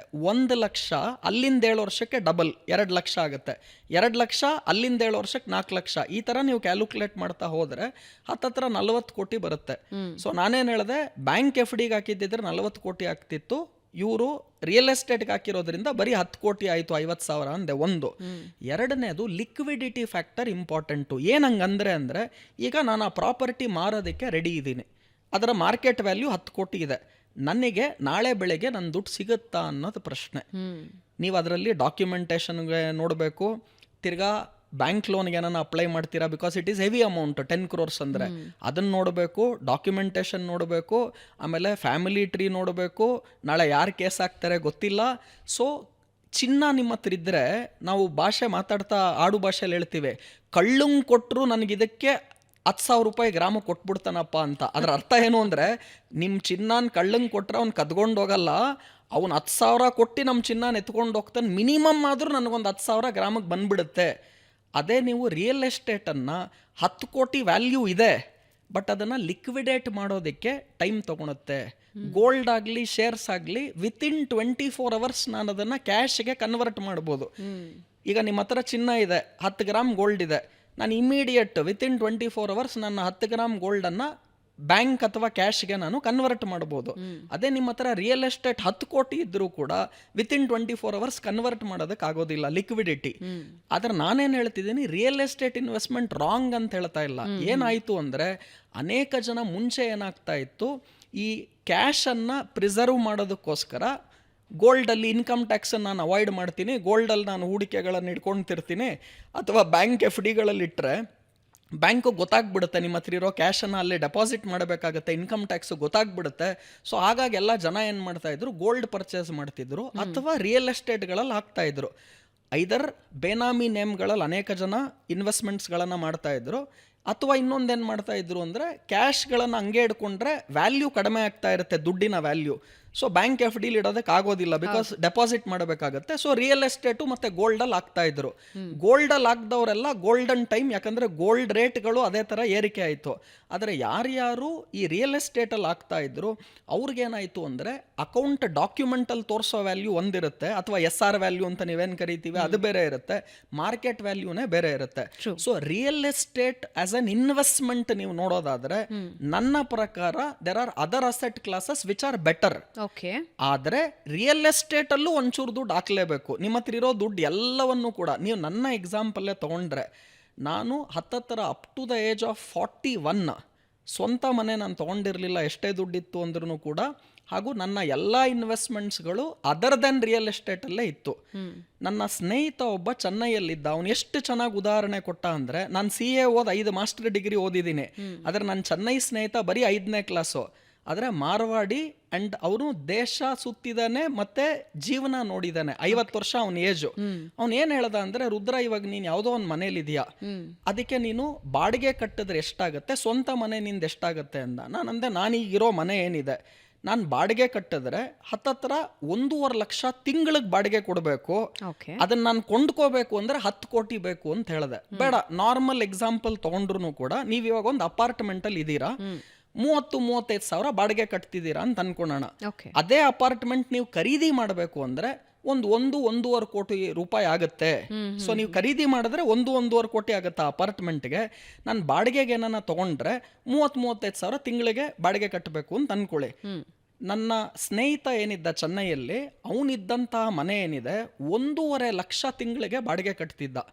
ಅದನ್ನ ಅವ್ನು ಕೊಂಡ್ಕೋಬೇಕು ಅಂದ್ರೆ ಹತ್ತತ್ರ 10ರಿಂದ 12 ಕೋಟಿ ಕೊಟ್ರೆ ಕೊಂಡ್ಕೋಬಹುದು. ಅವನ ಹತ್ರ 10ರಿಂದ 12 ಕೋಟಿ ದುಡ್ಡು ಇತ್ತು, ಆದ್ರೂ ಕೂಡ ಅವನು ಬಾಡಿಗೆ ಮನೆಯಲ್ಲೇ ಇರ್ತಾ ಇದ್ದ. ಯಾಕೆ ಅಂತ ಕೇಳಿದ್ರೆ ಅವನೇನ್ ಹೇಳ್ದ, ಇದೇ 10 ಕೋಟಿ ಕೊಂಡ್ಕೊಳೋ ಬದಲು ನಾನು ಬ್ಯಾಂಕ್ FD ಇಟ್ರೆ 10 ಕೋಟಿನ ಅದರಲ್ಲಿ ಎಷ್ಟು ಬಡ್ಡಿ ಬರುತ್ತೆ, ಹತ್ತತ್ರ ನಿಮಗೆ 6-7% ಇಂಟ್ರೆಸ್ಟ್ ಲೆಕ್ಕ ಹಾಕಿದ್ರೆ 10 ಕೋಟಿ ಮೇಲೆ ಹತ್ತತ್ರ ನಿಮಗೆ 10 ಕೋಟಿಗೆ ನನಗೆ 7% ಲೆಕ್ಕ ಹಾಕಿದ್ರೆ ಒಂದು 70 ಲಕ್ಷ ರೂಪಾಯಿ ವರ್ಷಕ್ಕೆ ಬಡ್ಡಿ ಬರುತ್ತೆ ನಿಮಗೆ. ಅದನ್ನ ತಿಂಗಳಿಗೆ ನೀವು ಲೆಕ್ಕ ಹಾಕಿದ್ರೆ 5-6 ಲಕ್ಷ ರೂಪಾಯಿ ತಿಂಗಳಿಗೆ ಬಡ್ಡಿ ಬರುತ್ತೆ. ಬಾಡಿಗೆ ಎಷ್ಟು ಅಂದ್ರೆ 1.5 ಲಕ್ಷ, ಬಡ್ಡಿ ಎಷ್ಟು ಬರುತ್ತೆ 5-6 ಲಕ್ಷ. ನಾನು ಯಾಕೆ ಸ್ವಂತ ಮನೆ ಇಟ್ಕೋಬೇಕು? ಸೊ ನಾನು ಆ ಸ್ವಂತ ಮನೆಗೆ ಆಗುವಂಥ ಖರ್ಚೇನಿದೆ ಅದನ್ನ ಬ್ಯಾಂಕ್ಗೆ ಹಾಕಿ FDಗೆ ಹಾಕಿ ಅದರಲ್ಲಿ ಬರೋ ಬಡ್ಡಿಯಲ್ಲಿ ನಾನು ಬಾಡಿಗೆ ಮನೇಲಿದ್ದರೆ 6 ಲಕ್ಷ ತಿಂಗಳಿಗೆ ಬಡ್ಡಿ ಬರುತ್ತೆ, 1.5 ಲಕ್ಷ ನಾನು ಬಾಡಿಗೆ ಕಟ್ಟಿದ್ರು ಇನ್ನೂ 4.5 ಲಕ್ಷ ಉಳಿಯುತ್ತೆ ಅಂದ. ನಾನಂದೆ ನೀನು ಹೇಳಿದೆಲ್ಲ ನಾನು ಒಪ್ಪಲ್ಲ. ಅವನ ಹೆಸರು ಶಿಖರ್. ನಾನಂದೆ ಶಿಖರ್, ನೀನು ಹೇಳಿದೆಲ್ಲ ಒಪ್ಪಲ್ಲ. ಯಾಕೆ ಅಂದರೆ ಸ್ವಂತ ಮನೇಲಿದ್ರೆ ನಮಗಿರುವಂತಹ ಆತ್ಮತೃಪ್ತಿ ಇದೆಯಲ್ಲ ಅದು ಬಾಡಿಗೆ ಮನೇಲಿ ಸಿಗಲ್ಲ ಅಂತ ಹೇಳಿದೆ. ಅವನಂದ, ನೀನು ಆತ್ಮತೃಪ್ತಿ ಕಟ್ಕೊಂಡು ನನಗೇನಾಗಬೇಕು, ನಿಮ್ಮ ಮನೆಗೆ ಬಂದಾಗ ಯಾರೂ ಕೂಡ ನಿಮ್ಮ ಮನೆ ಪತ್ರ ತೋರಿಸೋ ನಿನ್ನ ಸ್ವಂತ ಮನೇನ ಬಾಡಿಗೆ ಮನೇನ ನಾವು ಚೆಕ್ ಮಾಡ್ತೀವಿ ಅಂತ ಯಾರೂ ಹೇಳೋದಿಲ್ಲ. ಆದರೆ ನನ್ನ ಪ್ರಕಾರ, ಶಿಖರನ್ ಬಿಟ್ಬಿಡೋಣ, ನನ್ನ ಪ್ರಕಾರ ಸ್ವಂತ ಮನೆ ಅನ್ನೋದು ಒಂದಿರಬೇಕು. ನಮ್ಮ ಎಮೋಷನಲ್ ಸ್ಯಾಟಿಸ್ಫ್ಯಾಕ್ಷನ್ಗೆ, ನಿಮ್ಮ ಮನೇಲಿರೋರಿಗೆ ನಿಮಗೆ ಎಮೋಷನಲ್ ಹ್ಯಾಪಿನೆಸ್ಗೆ ನನ್ನ ಪ್ರಕಾರ ಒಂದು ಸ್ವಂತ ಮನೆ ಇರಬೇಕು. ಆದರೆ ಇನ್ನೊಂದು ಮನೆಯನ್ನ ಸಾಲಕ್ಕೆ ತಗೊಂಡು ಅದಕ್ಕೆ ನೀವು ಬಡ್ಡಿ ಕಟ್ಕೊಂಡು ಅದನ್ನ ನೀವು ಬಾಡಿಗೆ ಕೊಟ್ಟಿದ್ರೆ ಅದರಷ್ಟು ಮೂರ್ಖತನ ಇನ್ನೊಂದಿಲ್ಲ. ಓಕೆ. ಬಟ್ ತುಂಬ ಜನ ಅದರ ಇನ್ವೆಸ್ಟ್ಮೆಂಟ್, ಇವಾಗ ಟೆಕ್ಕೀಸ್ ಎಸ್ಪೆಷಲಿ, ಅವರು ಎಲ್ಲಿ ಕೆಲಸ ಮಾಡ್ತಿರ್ತಾರೋ ಅಥವಾ ಹೊರಗಡೆ ಜಾಬ್ ಮಾಡ್ತಿರ್ತಾರೋ ಅದೇ ಏರಿಯಾದಲ್ಲಿ ಒಂದು ಅಥವಾ ಅದಕ್ಕಿಂತ ಒಂದು 5 ಕಿಲೋಮೀಟರ್ ದೂರದಲ್ಲೋ 10 ಕಿಲೋಮೀಟರ್ ದೂರದಲ್ಲೋ ಅಪಾರ್ಟ್ಮೆಂಟ್ಸಲ್ಲಿ ಫ್ಲ್ಯಾಟ್ ಕೊಂಡ್ಕೋತಾರೆ, ಅದನ್ನು ಬಾಡಿಗೆ ಬಿಡ್ತಾರೆ, ಅದರದ್ದೇ ದುಡ್ಡಲ್ಲಿ ನಾವು EMI ಕಟ್ತೀವಿ ಅಂತಾರೆ. ಇಲ್ಲಿ ಏನಾಗುತ್ತೆ ಅಂದರೆ ಇಂಟ್ರೆಸ್ಟ್ ಈಲ್ಡ್ ಮತ್ತು ರೆಂಟಲ್ ಈಲ್ಡ್ ಅಂತ ಇದೆ. ಏನು ಈ ಇಂಟ್ರೆಸ್ಟ್ ಈಲ್ಡ್ ರೆಂಟಲ್ ಈಲ್ಡ್ ಅಂದರೆ, ನನಗೆ ಇವತ್ತು ಇಂಡಿಯನ್ ಬ್ಯಾಂಕಿಂಗ್ ಸಿಸ್ಟಮಲ್ಲಿ ನಾನು ಹೂಡಿಕೆ ಮಾಡಿದ್ರೆ ಒಂದು 6-7% ಇಂಟ್ರೆಸ್ಟ್ ಈಲ್ಡ್ ವರ್ಷಕ್ಕೆ ಬರುತ್ತೆ. ಅಂದರೆ ನೀವು ಏನಾನ ಹೂಡಿಕೆಯನ್ನು ಬ್ಯಾಂಕಲ್ಲಿ ಇಟ್ಟರೆ ವರ್ಷಕ್ಕೆ 6-7% ಬಡ್ಡಿ ಬರುತ್ತೆ. ಇಲ್ಲಿ ಇನ್ನೊಂದು ಮಾತನ್ನು ಕೂಡ ನಮ್ಮ ವೀಕ್ಷಕರಿಗೆ ಹೇಳ್ತೀನಿ. ಕೆಲವ್ರು ಏನು ಮಾಡ್ತಾರೆ, ಅದು ಯಾವುದೋ ಒಂದು ಕೋಆಪರೇಟಿವ್ ಬ್ಯಾಂಕ್ ಇದೆ, ಗಣೇಶ್ ಕೋಆಪರೇಟಿವ್ ಬ್ಯಾಂಕೋ ಇಲ್ಲ ಲಕ್ಷ್ಮಿ ಕೋಆಪರೇಟಿವ್ ಬ್ಯಾಂಕೋ, ನನಗಲ್ಲಿ 12% ಬಂದ್ಬಿಡುತ್ತೆ, 14% ಬಂದ್ಬಿಡುತ್ತೆ.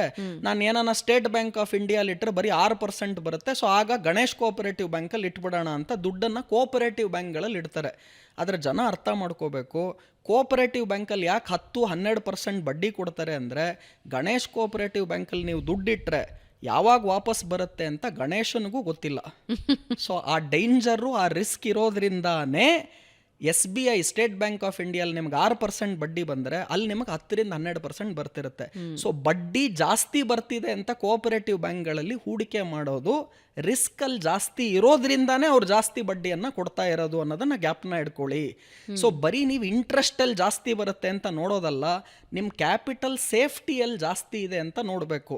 ಟ್ರೆಜರಿ ಬಿಲ್ಸ್ ಅಂತ ಬರುತ್ತೆ, ರಿಸರ್ವ್ ಬ್ಯಾಂಕ್ ಆಫ್ ಇಂಡಿಯಾ ಅದಕ್ಕೆ ಗ್ಯಾರಂಟಿ ಕೊಟ್ಟು ಇಶ್ಯೂ ಮಾಡ್ತಾರೆ. ಅಲ್ಲಿ ಕೇವಲ ನಿಮಗೆ 4.25% 5% ಇಂಟ್ರೆಸ್ಟ್ ಬರುತ್ತೆ.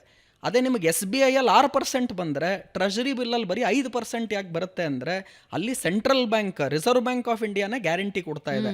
ಸೊ ರಿಸ್ಕ್ ಕಡಿಮೆ ಇದ್ದರೆ ಇಂಟ್ರೆಸ್ಟ್ ರೇಟು ಕಡಿಮೆ ಇರುತ್ತೆ. ಕೋಆಪರೇಟಿವ್ ಬ್ಯಾಂಕಲ್ಲಿ ರಿಸ್ಕ್ ಜಾಸ್ತಿ ಇರೋದ್ರಿಂದ ಇಂಟ್ರೆಸ್ಟ್ ರೇಟ್ಗಳು ಅಲ್ಲಿ ಜಾಸ್ತಿ ಇರುತ್ತೆ. ಬಟ್ ಜಾಸ್ತಿ ಇಂಟ್ರೆಸ್ಟ್ ರೇಟ್ ಇದೆ. ಆಮೇಲೆ ಕೆಲವು ಕಾರ್ಪೊರೇಟ್ ಬಾಂಡ್ಸ್ಗಳ ಅಡ್ವರ್ಟೈಸ್ಮೆಂಟ್ ಬರುತ್ತೆ. ಈ ನಮಗೆ ಉದಾಹರಣೆಗೆ ನಿಮಗೆ ಈ ಕನವಾ ಸ್ಕ್ಯಾಮ್ ಅನ್ನು ತಾವು ನೋಡಿದ್ರು ಕೂಡ ಅಲ್ಲಿ ನಮ್ಗೆ 10% ಬರುತ್ತೆ, 12% ಬರುತ್ತೆ, 14% ಬರುತ್ತೆ. ಆಮೇಲೆ ಈ ಕೆಲವು ಏಜೆಂಟ್ಗಳು ಅವರು ಕಮಿಷನ್ ಬರುತ್ತೆ ಅಂದ್ಬಿಟ್ಟು ಇದನ್ನ ಜನಗಳಿಗೆ ನೀವು ಇಲ್ಲಿ ಇನ್ವೆಸ್ಟ್ಮೆಂಟ್ ಮಾಡಿ 12% ಬರುತ್ತೆ ನಿಮಗೆ ಬಡ್ಡಿ, ಸುಮ್ಮನೆ ಬ್ಯಾಂಕಲ್ಲಿ ಯಾಕೆ ಇಡ್ತೀರಾ 6%ಗೆ, ಅವ್ರಿಗೆ 1-2% ಕಮಿಷನ್ ಬರುತ್ತೆ. ಈ ಆಸೆಗೋಸ್ಕರ ಜನಕ್ಕೆ ಎಷ್ಟೊಂದು ಜನ ಈ ಥರ ಹೂಡಿಕೆ ಮಾಡಿ ಅವರ ಅಸಲು ಕ್ಯಾಪಿಟಲ್ ಬಂಡವಾಳನೇ ಹಾಳು ಮಾಡ್ಕೊಂಡಿದ್ದಾರೆ.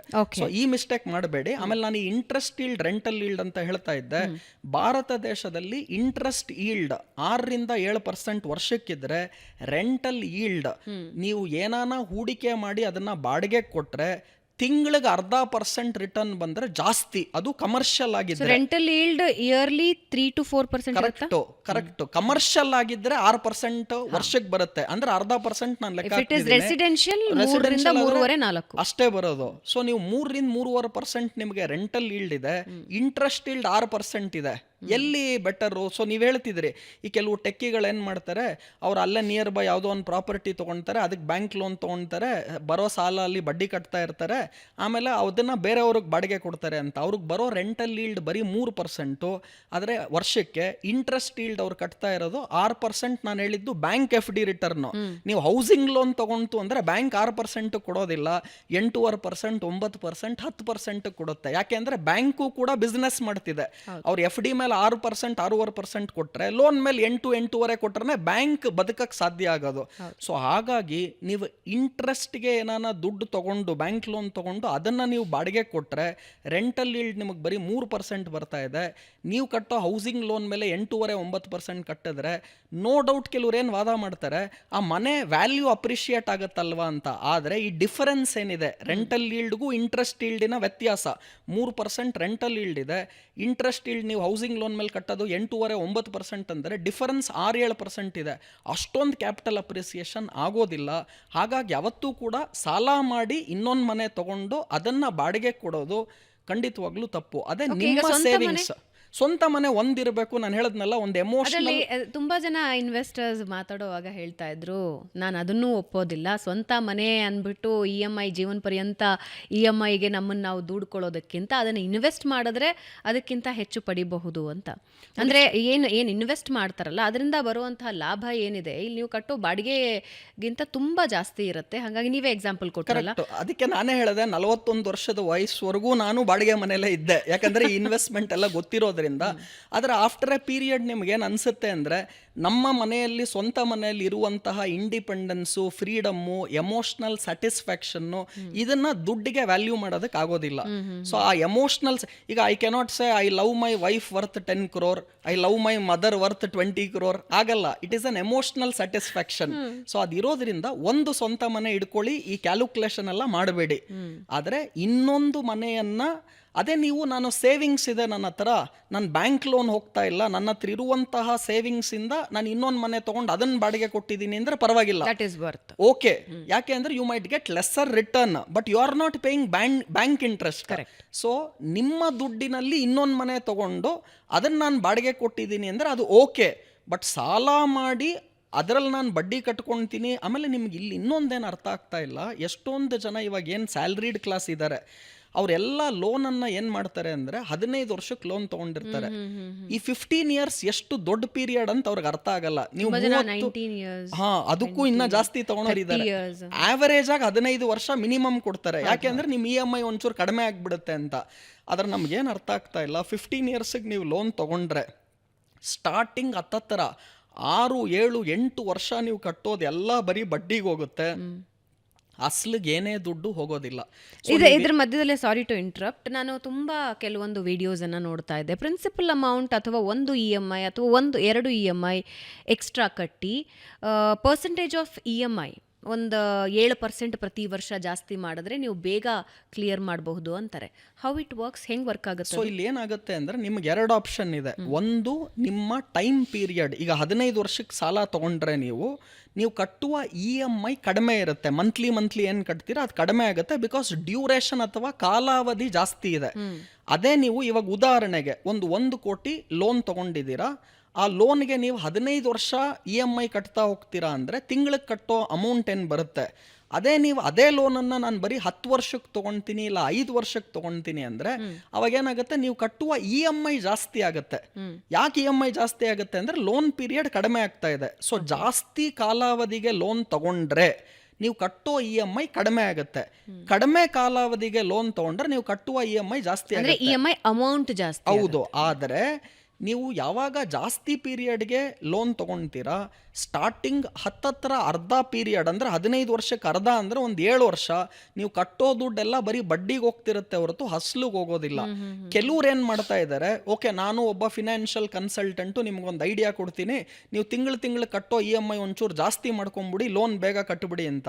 ಈಗ ನಾನು ತಿಂಗಳು ಕಟ್ಟೋ EMI ಜಾಸ್ತಿ ಮಾಡ್ಕೊಳೋದಕ್ಕೆ ನನಗೆ ಇನ್ಕಮ್ ಬರಬೇಕಲ್ಲ, ಬೇರೆ ಎಲ್ಲಾನ ಇನ್ಕಮ್ ಬಂದರೆ ನಾನು ಕಟ್ಕೋಬೋದು. ನನ್ನ ಪ್ರಕಾರ, ರುದ್ರಮೂರ್ತಿ ಅಲ್ಲ, ನಾರಾಯಣ್ ಮೂರ್ತಿ ಪ್ರಕಾರ, ಇನ್ಫೋಸಿಸ್ಸಿನ ನಾರಾಯಣ್ ಮೂರ್ತಿ ಪ್ರಕಾರ, never take any loan, 0 debt policy ಅಂತ ನಾರಾಯಣ್ ಮೂರ್ತಿ ಹೇಳಿದ್ದಾರೆ. ರುದ್ರಮೂರ್ತಿ ಬಿಟ್ಬಿಡಿ, ನಾರಾಯಣ್ ಮೂರ್ತಿ ಅವರ ಬುದ್ಧಿವಂತಿಕೆಗೆ ಅಟ್ಲೀಸ್ಟ್ ನಾವು ಖಂಡಿತವಾಗ್ಲೂ ತಲೆ ಬಾಗಬೇಕು.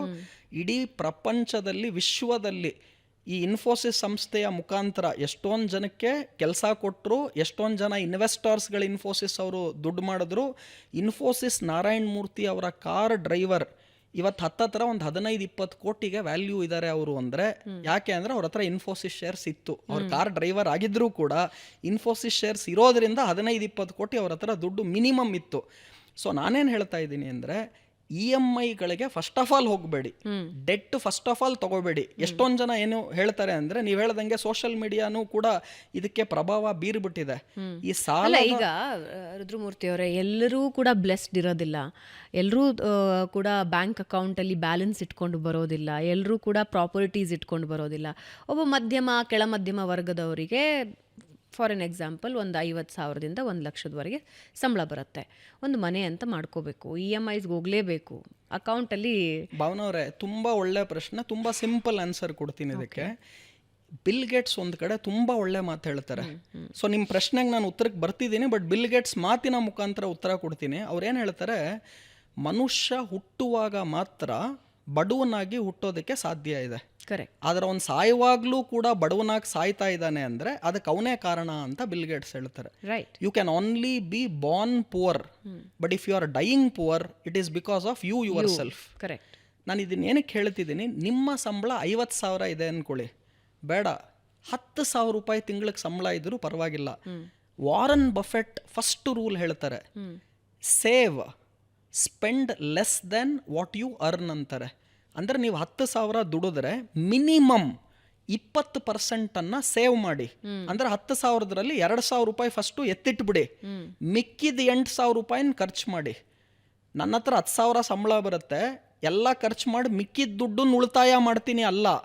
ನಿಮ್ಮ ಸಂಬಳದಲ್ಲಿ ಉಳಿತಾಯಕ್ಕೆ ಹೋಗ್ಬೇಡಿ. ಈಗಿಂದ ಜನರೇಷನ್ ಸಮಸ್ಯೆ ಏನಾಗಿದೆ, 10,000 ಅಂದ್ರೆ 13,000 ಕಮಿಟ್ಮೆಂಟ್ ಇಟ್ಕೊಂಡು. ಇದಕ್ಕೆ ನಾವೇನ್ ಹೇಳ್ತೀವಿ ಅಂದ್ರೆ, ಬೈ ನೌ ಪೇ ಲೇಟರ್ ಅಂತ ಸ್ಕೀಮ್ಸ್ ಬಂದ್ಬಿಟ್ಟಿದೆ, BNPL ಅಂತ ಕರಿತೀವಿ. ಏನಿದು ಬೈ ನೌ ಪೇ ಲೇಟರ್? ನಿಮ್ಮ ಹತ್ರ ದುಡ್ಡಿಲ್ವಾ, ಫಸ್ಟ್ ತಗೊಂಡ್ಬಿಡಿ ನೀವು ಆ ಸಾಮಾನನ್ನ, ಆಮೇಲೆ ದುಡ್ಡು ಕಟ್ಟಿ ಅಂತ. ಇವರೆಲ್ಲ ಈ ಇಂಟ್ರೆಸ್ಟ್ ಸುಳಿಯಲ್ಲಿ ಸಿಕ್ಕಾಕೊಂಡು ಈ ಆನ್ಲೈನ್ ಲೋನ್ಸ್ಗಳು ಕೊಡೋರ ಸಂಖ್ಯೆನೂ ಕೂಡ ತುಂಬ ಜಾಸ್ತಿ ಆಗಿಬಿಟ್ಟಿದೆ. ಲೋನ್ ಬಂದವ್ರಿಗೆಲ್ಲ ಸಿಗ್ದವ್ರಿಗೆಲ್ಲ ಕೊಡ್ತಾರೆ. ಇಂಟ್ರೆಸ್ಟ್ ಮೇಲೆ interest, compound interest, multiple interest, ಆ ಪೆನಾಲ್ಟಿ ಈ ಪೆನಾಲ್ಟಿ ಅಂತ ಹಾಕ್ಕೊಂಡು ಈ ಸಾಲದ ಸುಳಿಯಲ್ಲಿ ಸಿಕ್ಕಾಕೊಂಡ್ರೆ ಆಚೆ ಬರೋಕ್ಕಂತೂ ಸಾಧ್ಯ ಇಲ್ಲ. ಒಂದು ಸಾಲ ತೀರ್ಸಕ್ಕೆ ಮತ್ತೊಂದು ಸಾಲ ಮಾಡ್ತಾರೆ, ಆ ಸಾಲ ತೀರ್ಸಕ್ಕೆ ಇನ್ನೊಂದು ಸಾಲ ಮಾಡ್ತಾರೆ.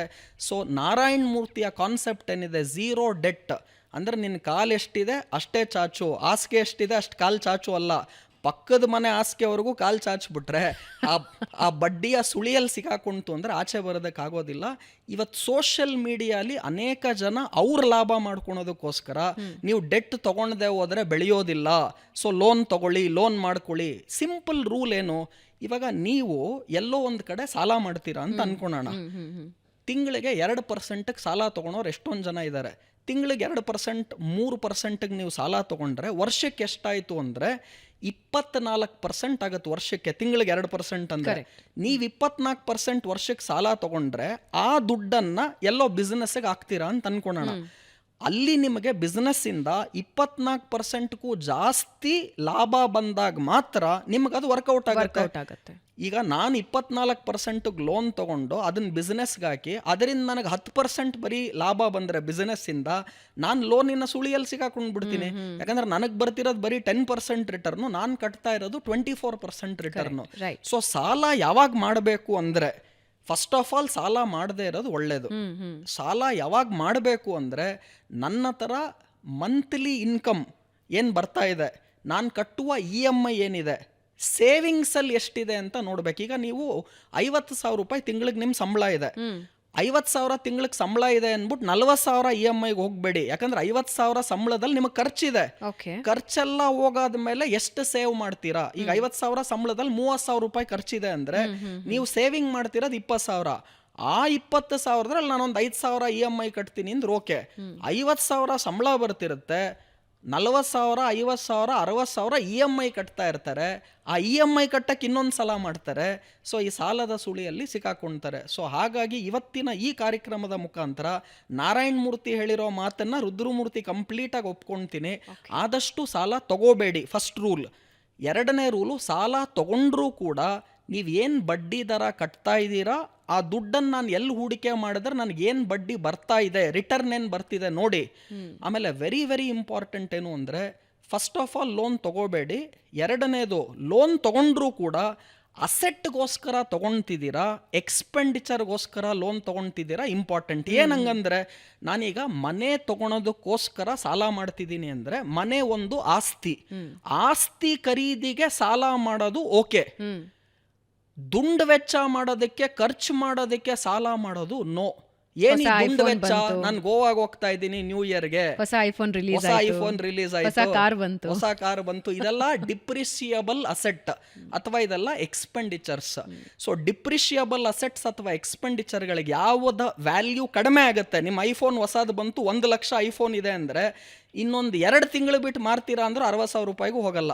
ಸೊ ಎಲ್ಲಿ ಆಸ್ತಿಯ ಖರೀದಿಗೆ ಸಾಲ ಮಾಡ್ತೀರಾ, ಮನೆ ಕಟ್ಟೋದಕ್ಕೆ ನಾನು ಸಾಲ ಮಾಡ್ತಿದ್ದೀನಿ, ಅದು ಆಸ್ತಿ ಆಗುತ್ತೆ, ಅದು ಓಕೆ. ಫಸ್ಟ್ ಆಫ್ ಆಲ್ ಸಾಲ ಮಾಡಬಾರ್ದು.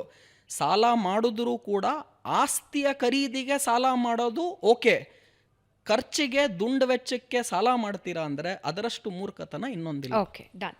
ಇವಾಗ ಬ್ಯಾಂಕಿನ ಇನ್ವೆಸ್ಟ್ಮೆಂಟ್ ಬಗ್ಗೆ ಹೇಳ್ತಾ ಇದ್ರಿ, ಆದರೆ ಕೆಲವು ಕಡೆ ಪೋಸ್ಟ್ ಆಫೀಸ್ಗಳಲ್ಲೂ ಇನ್ವೆಸ್ಟ್ ಮಾಡ್ತಾರೆ. ಯಾವುದು ಬೆಸ್ಟ್ ಇದೆ? ಪೋಸ್ಟ್ ಆಫೀಸ್ ಇನ್ವೆಸ್ಟ್ಮೆಂಟ್ ಬೆಸ್ಟ್ ಇದೆಯಾ, ಬ್ಯಾಂಕಿನ ಇನ್ವೆಸ್ಟ್ಮೆಂಟ್? ಇವಾಗ ನಾರ್ಮಲಿ ಏನಾಗ್ಬಿಟ್ಟಿದೆ ಅಂದರೆ, ಬಿಕಾಸ್ ಬ್ಯಾಂಕಿನ ಆಕ್ಸೆಸಬಿಲಿಟಿ ಈಸಿ ಇರೋದ್ರಿಂದ, ಮುಂಚೆ ಏನಾಗ್ತಿತ್ತು, ಈ ಸೀನಿಯರ್ ಸಿಟಿಸನ್ಸ್ ಇವರೆಲ್ಲ ಬರೀ ಪೋಸ್ಟ್ ಆಫೀಸಲ್ಲೇ ಜಾಸ್ತಿ ವ್ಯವಹಾರಗಳನ್ನು ಮಾಡ್ತಾ ಇರೋದ್ರಿಂದ ಅಲ್ಲೂ ಕೂಡ ನೀವು ಬ್ಯಾಂಕಿಗೆ ತಿರ್ಗಾ ಸಪರೇಟಾಗಿ ಯಾಕೆ ಹೋಗ್ತೀರಾ, ಪೋಸ್ಟ್ ಆಫೀಸಲ್ಲೇ ಇನ್ವೆಸ್ಟ್ಮೆಂಟ್ಸ್ಗಳಿದೆ ಅಂತ ಬಂತು.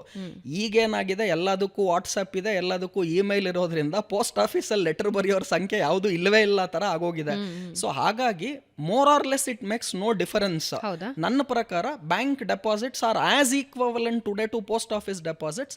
More or less interest rates ಅದೇ ಇರುತ್ತೆ, ಸ್ಕೀಮ್ಸ್ಗಳು ಅದೇ ಥರ ಇರುತ್ತೆ. ಬ್ಯಾಂಕಲ್ಲೂ ಇದೆ ನಿಮಗೆ, ಪೋಸ್ಟ್ ಆಫೀಸಲ್ಲೂ ಇದೆ, ಎರಡೂ ಒಂದೇ ಅಂತ ಹೇಳ್ತೀನಿ. ಸೊ ನಾರ್ಮಲಿ ನಾನೇನು ಹೇಳ್ತೀನಿ, ನಿಮ್ಮ ಹತ್ರ 100 ರೂಪಾಯಿ ಇದ್ದರೆ 10 ರೂಪಾಯಿಯನ್ನು ಎಮರ್ಜೆನ್ಸಿ ಫಂಡ್ ಅಂತ ಇಟ್ಕೊಂಡಿರ್ಬೇಕು. ಯಾವಾಗ ಏನಾಗುತ್ತೆ ಗೊತ್ತಾಗೋದಿಲ್ಲ. ಸೊ 10% ಎಮರ್ಜೆನ್ಸಿ ಫಂಡ್ ಅಂತ ಇರಬೇಕು. ಆ ಎಮರ್ಜೆನ್ಸಿ ಫಂಡನ್ನು ಸೇವಿಂಗ್ಸ್ ಬ್ಯಾಂಕಲ್ಲಿ ಅಥವಾ FD ಯಲ್ಲಿ ಅಥವಾ ಪೋಸ್ಟ್ ಆಫೀಸ್ ಡೆಪಾಸಿಟ್ಸ್ಗಳಲ್ಲಿ ಇಟ್ಟಿರಬೇಕು. ನಿಮ್ಮ ಹತ್ರ ಇರೋ ಎಲ್ಲ ದುಡ್ಡನ್ನು ನೀವು ರಿಯಲ್ ಎಸ್ಟೇಟ್ಗೆ ಹಾಕ್ಬಿಟ್ರೆ, ಏನೋ ಎಮರ್ಜೆನ್ಸಿ ಬಂತು ನನಗೆ ದುಡ್ಡು ಬೇಕು ಅಂದಾಗ, ಎಮರ್ಜೆನ್ಸಿ ಫಂಡಲ್ಲಿ ಏನೂ ದುಡ್ಡಿಲ್ಲ ಅಂದರೆ ನಾವು ರಿಯಲ್ ಎಸ್ಟೇಟನ್ನು ಲಿಕ್ವಿಡೇಟ್ ಮಾಡೋದಕ್ಕೆ ಅಥವಾ ವಾಪಸ್ ಕ್ಯಾಶಿಗೆ ಕನ್ವರ್ಟ್ ಮಾಡೋದಕ್ಕೆ ಟೈಮ್ ತೊಗೊಳುತ್ತೆ. ಸೊ ಹಾಗಾಗಿ ನಿಮ್ಮ ಹತ್ರ ಇರೋ 100 ರೂಪಾಯಲ್ಲಿ ನಾನೇನು ಹೇಳಿದೆ ಆಲ್ರೆಡಿ 10%, 10 ರೂಪಾಯಿನ ಚಿನ್ನ ಬೆಳ್ಳಿಗೆ ಹಾಕಿ, ಇನ್ನೊಂದು 10 ರೂಪಾಯಿನ ಎಮರ್ಜೆನ್ಸಿ ಫಂಡ್ ಅಂತ ಬ್ಯಾಂಕ್ ಡೆಪಾಸಿಟ್, ಪೋಸ್ಟ್ ಆಫೀಸ್ ಡೆಪಾಸಿಟ್ಸಲ್ಲಿ ಇಟ್ಕೊಳ್ಳಿ, ಒಂದು 30-40 ರೂಪಾಯಿ ರಿಯಲ್ ಎಸ್ಟೇಟಲ್ಲಿ ಇಟ್ಕೊಳ್ಳಿ, ಒಂದು 10 ರೂಪಾಯಿ ಮ್ಯೂಚುವಲ್ ಫಂಡ್ಗೆ ಹಾಕಿ, ಒಂದು 10 ರೂಪಾಯಿ ಅದರಲ್ಲಿ ಶೇರ್ಸ್ಗೆ ಹಾಕಿ, ಈ ಥರ ನಿಮ್ಮ 100 ರೂಪಾಯಿಯನ್ನು ವಿಂಗಡಣೆ ಮಾಡಿ ಹೂಡಿಕೆ ಮಾಡಿ. Shares okay, mutual funds are little easier ಮತ್ತು ಸೇಫ್ ಅಂತ ಹೇಳ್ತಾರೆ. ಬಟ್ ಬಹಳಷ್ಟು ಜನ ಶೇರ್ಸ್ಗಳಲ್ಲಿ ಇನ್ವೆಸ್ಟ್ ಮಾಡಿ ಕೈ ಸುಟ್ಕೊಂಡಿದ್ದಾರೆ. ನನ್ನ ದಿ ಬೆಸ್ಟ್ ಮೆಮೊರಿ ಅಂತ ಹೇಳಿದ್ರೆ ಒಂದು ಬ್ಯಾಂಕ್ ಯಾವ ರೀತಿ ಕೊಲಾಪ್ಸ್ ಆಯಿತು ಅನ್ನೋದನ್ನು ನಾವು ನೋಡಿದ್ವಿ. ಇವತ್ತಿಗೂ ನನ್ನ ಪ್ರಕಾರ ಅದರ ಶೇರ್ಸ್ ಏನು ತುಂಬ ಏರಿಕೆ ಕಂಡಿಲ್ಲ, ಬಹಳ ಕಮ್ಮಿನೇ ಇದೆ. ಸೊ ಶೇರ್ಸ್ ಇನ್ವೆಸ್ಟ್ಮೆಂಟ್ ಮಾಡಬೇಕಾದ್ರೆ ಏನು ನೆನ್ಪಿಟ್ಕೋಬೇಕು? ಒಂದು 5 ಟಿಪ್ಸ್ ಕೊಡಿ. ಒಳ್ಳೆಯದು ಭಾವನವರೇ, ನಾನು 23 ಇಯರ್ಸಲ್ಲಿ ಇಷ್ಟೊಂದೆಲ್ಲ ಅಡ್ವೈಸ್ ಮಾಡಿದ್ರು ಕೂಡ ನನ್ನ ಎಲ್ಲ ಹೂಡಿಕೆಯನ್ನು ಬರೀ ಶೇರ್ಸಲ್ಲಿ ಇಟ್ಕೊಂಡಿದ್ದೆ ನಾನು. ಯಾಕಂದರೆ ನಮ್ಗೆ ಅರ್ಥ ಆಗ್ತಿದ್ದಿದ್ದು ಶೇರ್ಸ್ ಒಂದೇನೇ. ನಾನು CA ಮಾಡಿದಾಗಿಂದನೂ ಕೂಡ ನನಗೆ ಶೇರ್ ಮಾರ್ಕೆಟ್ ಮೇಲೆ ತುಂಬಾ ಒಲವಿತ್ತು. ಸ್ಟಡೀಸ್ ಮಾಡ್ತಾ ಇದ್ದೆ, ಕಂಪ್ನಿಗಳನ್ನು ಏನೇನು ಅಂತ ನೋಡ್ತಾ ಇದ್ದೆ, ಪ್ರಮೋಟರ್ಸ್ಗಳನ್ನು ಸ್ಟಡಿ ಮಾಡ್ತಾ ಇದ್ದೆ, ಅವ್ರು ಏನು ಬಿಸ್ನೆಸ್ ಮಾಡ್ತಾ ಇದ್ದಾರೆ, ಅದರ ಫಂಡಮೆಂಟಲ್ಸ್ ಏನಿದೆ, ಟೆಕ್ನಿಕಲ್ಸ್ ಏನಿದೆ, ಇದೆಲ್ಲ ನೋಡ್ತಾ ಇದ್ದೆ. ಸೊ ಕಾಮನ್ ಮೆನ್ನಿಗೆ ನಾನು ಇವತ್ತೇನು ಹೇಳ್ತೀನಿ ಅಂದರೆ, ನಿಮಗೆ ಶೇರ್ಸ್ ಅನಾಲಿಸಿಸ್ ಮಾಡೋದಕ್ಕೆ ಟೈಮ್ ಇಲ್ಲ ಅಂದರೆ ದಯವಿಟ್ಟು ಮ್ಯೂಚುವಲ್ ಫಂಡ್ ರೂಟ್ಗೆ ಹೋಗಿ. ಮ್ಯೂಚುವಲ್ ಫಂಡಲ್ಲಿ ಏನಾಗುತ್ತೆ, ಒಬ್ಬ ಫಂಡ್ ಮ್ಯಾನೇಜರ್ ಇರ್ತಾನೆ, ಅವ್ನು 24/7 ಅವನ ಟೀಮ್ ಜೊತೆಗೆ ಅವನು ಎಲ್ಲವನ್ನ ಟ್ರ್ಯಾಕ್ ಮಾಡ್ತಾನೆ. ನಿಮಗೆ ಆ ಟೈಮ್ ಇಲ್ಲ, so give it to a professional. ಈಗ ನಾನು ಕೂಡ ಸುಮ್ಮನೆ TV ಮುಂದೆ ಬಂದ್ಬಿಟ್ಟು ಮಾತನಾಡ್ತೀನಿ ಅಂದ್ಬಿಟ್ಟು ನಾನು ಪೊಲಿಟಿಕಲ್ ಬಗ್ಗೆ ಮಾತನಾಡ್ತೀನೋ, ಬೇರೆ ಏನೋ ಅಸ್ಟ್ರಾಲಜಿ ಬಗ್ಗೆ ಮಾತನಾಡ್ತೀನೋ ಅಂತ ನಾನು ಆ್ಯಂಕರ್ ಆಗಿಬಿಡ್ತೀನಿ ಅಂದರೆ ಸಾಧ್ಯ ಇಲ್ಲ. ನಾನು ಬರೀ ಶೇರ್ಸು, ಇನ್ವೆಸ್ಟ್ಮೆಂಟು, ಗೋಲ್ಡ್, ಸಿಲ್ವರ್ ಮಾತನಾಡ್ತೀನಿ. ಸೊ ಎಲ್ಲವನ್ನೂ ಮಾಡೋಕ್ಕಾಗಲ್ಲ. ಭಾವನಾ ಕೆಲಸ ನಾನು ಮಾಡೋದಕ್ಕಾಗೋದಿಲ್ಲ, ಆ್ಯಂಕರ್ ಕೆಲಸ ಆ್ಯಂಕರೇ ಮಾಡಬೇಕು. ಸೊ ಯಾರಿಗೆ ಶೇರ್ಸ್ ಅರ್ಥ ಆಗೋದಿಲ್ಲ, ನೀವೇನು ಮಾಡಿ, ಅವಾಗ ಮ್ಯೂಚುವಲ್ ಫಂಡ್ಗೆ ಹೋದಾಗ ಪ್ರೊಫೆಷನಲ್ಲಿ ಒಬ್ಬ ಫಂಡ್ ಮ್ಯಾನೇಜರ್ ಇರ್ತಾನೆ, ಅವನವನ ಕೆಲಸ ಮಾಡ್ತಾನೆ, ಅವನವನ ಫೀಸನ್ನು ಕೂಡ ಚಾರ್ಜ್ ಮಾಡ್ತಾನೆ. But better go for mutual fund. ಇಲ್ಲ ನನಗೆ ಟೈಮ್ ಇದೆ, ನಾನು ಕಂಪ್ನಿಗಳನ್ನು ಅಧ್ಯಯನ ಮಾಡೋದಕ್ಕೆ ನನಗೆ ರೆಡಿ ಇದ್ದೀನಿ, ಟೈಮ್ ಇದೆ, ಎಕ್ಸ್ಪೀರಿಯನ್ಸು ನಾನು ಪಡ್ಕೊತೀನಿ, ನನಗೊಂಚೂರು ಜಾಸ್ತಿ ರಿಟರ್ನ್ಸ್ಗಳು ಬೇಕು, ನನ್ನ ಹತ್ರ ಟೈಮ್ ಇದೆ ಇದಕ್ಕೆಲ್ಲ ಅಂತ ಇದ್ದವರು, ಇಂಟ್ರೆಸ್ಟ್ ಇದ್ದವರು ಡೈರೆಕ್ಟ್ ಶೇರ್ ಇನ್ವೆಸ್ಟ್ಮೆಂಟ್ಸ್ಗಳನ್ನು ಮಾಡಿ. ಇಲ್ಲ ಅಂದರೆ ಗೋ ಫಾರ್ ಮ್ಯೂಚುವಲ್ ಫಂಡ್. ನೀವು ಡೈರೆಕ್ಟ್ ಶೇರ್ ಇನ್ವೆಸ್ಟ್ಮೆಂಟ್ ಮಾಡುವಾಗ ಕೆಲವೊಂದು ಸಿಂಪಲ್ ಟಿಪ್ಸ್ ಏನು ಕೊಡ್ಬೋದು ನಾನು ಹೊಸಬ್ರಿಗೆ ಅಂದರೆ, ಸ್ಟಾರ್ಟಿಂಗು ಲಾರ್ಜ್ ಕ್ಯಾಪ್ ಶೇರ್ಸ್ಗಳಲ್ಲಿ ಮಾತ್ರ ಹೂಡಿಕೆ ಮಾಡಿ. ಲಾರ್ಜ್ ಕ್ಯಾಪ್ ಅಥವಾ ಬ್ಲೂ ಚಿಪ್ ಶೇರ್ಸ್ ಅಂತ ಕರಿತೀವಿ. ಏನು ಈ ಬ್ಲೂ ಚಿಪ್ ಶೇರ್ಸ್ ಅಂದರೆ, ಈ Nifty 50 ಇರುವಂತಹ ಶೇರ್ಸ್. ಅಂದರೆ ಆ ಕ್ಷೇತ್ರದಲ್ಲಿ ಇದು ಜೈಂಟ್ ಕಂಪನೀಸ್ ಅಥವಾ ದೊಡ್ಡ ಕಂಪನಿಗಳು ಅಂತ ಹೇಳ್ತೀನಿ. ಈಗ ಫಾರ್ ಎಕ್ಸಾಂಪಲ್ IT ಕ್ಷೇತ್ರ ಅಂತ ತಗೊಂಡ್ರೆ ಇನ್ಫೋಸಿಸ್, TCS ಇದು ಜೈಂಟ್ ಕಂಪನಿ. ಅದೇ ಥರ ಬ್ಯಾಂಕಿಂಗ್ ಕ್ಷೇತ್ರ ಅಂತ ನೀವು ತಗೊಂಡ್ರೆ HDFC bank, ICICI bank, state Bank of India, ಯಾವುದೋ ಚಿಕ್ಕದು ಪುಟ್ಟದು ಆ ಬ್ಯಾಂಕ್ಗಳು ಬೇಡ ನಮಗೆ. ಕರೂರ್ ವೈಶ್ಯ ಬ್ಯಾಂಕ್ ಇದೆ, ಅಥವಾ ನನಗೆ ಯಾವುದೋ ಫೆಡರಲ್ ಬ್ಯಾಂಕ್ ಇದೆ, ಅಥವಾ ಯಾವುದೋ RBL ಬ್ಯಾಂಕ್ ಇದೆ. ಈ ಥರನೂ ಇನ್ವೆಸ್ಟ್ಮೆಂಟ್ ಮಾಡ್ಬೋದು. ಆದರೆ ಈ ಮಿಡ್ ಕ್ಯಾಪ್, ಸ್ಮಾಲ್ ಕ್ಯಾಪ್ ಶೇರ್ಸ್ಗಳಲ್ಲಿ ಹೂಡಿಕೆ ಮಾಡೋದಕ್ಕೆ ಪರಿಣತೆ ಜಾಸ್ತಿ ಬೇಕು. ಅಲ್ಲಿ ರಿಸ್ಕು ಜಾಸ್ತಿ ಇದೆ, ಎಕ್ಸ್ಪೆಕ್ಟೆಡ್ ರಿಟರ್ನ್ ಕೂಡ ಜಾಸ್ತಿ ಇದೆ. ಸೊ ಶುರುವಲ್ಲಿ ಈ ಥರ ಮಿಡ್ ಕ್ಯಾಪ್, ಸ್ಮಾಲ್ ಕ್ಯಾಪ್ ಶೇರ್ಸ್ಗಳಿಗೆ ಹೋಗಬೇಡಿ. ಬ್ಲೂ ಚಿಪ್ ಮತ್ತು ಲಾರ್ಜ್ ಕ್ಯಾಪ್ ಶೇರ್ಸ್ಗಳಿಂದ ಪ್ರಾರಂಭ ಮಾಡಿ Nifty 50 ಸ್ಟಾಕ್ಸ್ಗಳಲ್ಲೇ ಮಾತ್ರ ಇನ್ವೆಸ್ಟ್ಮೆಂಟ್ಸ್ಗಳನ್ನು ಮಾಡಿ. ಅಥವಾ ಏನೂ ಗೊತ್ತಿಲ್ವಾ, Nifty ETF ಬರುತ್ತೆ. ಅಂದರೆ ನಿಫ್ಟಿ ಮೇಲೆ ಹೋದ್ರೆ ನಿಮ್ಮ ETF ಮೇಲೆ ಹೋಗುತ್ತೆ, Nifty ಕೆಳಗಡೆ ಹೋದ್ರೆ ETF ಕೆಳಗಡೆ ಬರುತ್ತೆ. ದೇಶ ಗ್ರೋ ಆದಂಗೆಲ್ಲ ಈ Nifty ETF ಕೂಡ ನಿಮಗೆ 15-20% ಆವರೇಜ್ ರಿಟರ್ನ್ ವರ್ಷಕ್ಕೆ ಬರುತ್ತೆ.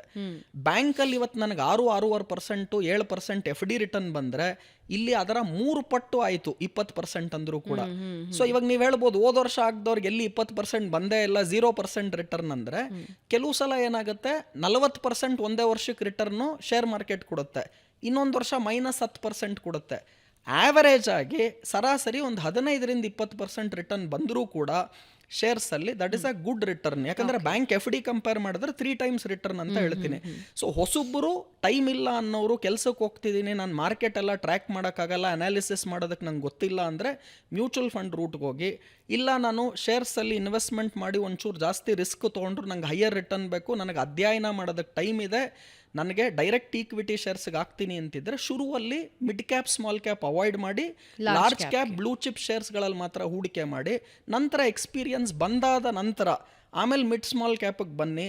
ಆದರೆ ಯಾವತ್ತೂ ಕೂಡ ಈ ಕ್ರಿಪ್ಟೋ ಕರೆನ್ಸಿ ಬಿಟ್ ಕಾಯಿನ್ನು ದುಡ್ಡು ಇವತ್ತು ಹಾಕಿದ್ರೆ ಒಂದು ತಿಂಗಳಿಗೆ ಡಬಲ್ ಮುಂದಿನ ಆಗುತ್ತೆ, ಪ್ರಶ್ನೆನೇ ಅದಾಗಿತ್ತು. ಇಲ್ಲಿ ದಯವಿಟ್ಟು ಹೋಗಬೇಡಿ ಅಂತ ನಾನು ಹೇಳ್ತೀನಿ. ಯಾಕೆಂದ್ರೆ ಬಿಟ್ ಕಾಯಿನ್ಸ್ ಒಂದು 10 ವರ್ಷದ ಹಿಂದೆ ಯಾರು ಇನ್ವೆಸ್ಟ್ ಮಾಡಿದಾರೋ ಅವ್ರು ಇವತ್ತು ಕೋಟ್ಯಾಧಿಪತಿಗಳು ಅಂತ ಹೇಳ್ತಾರೆ.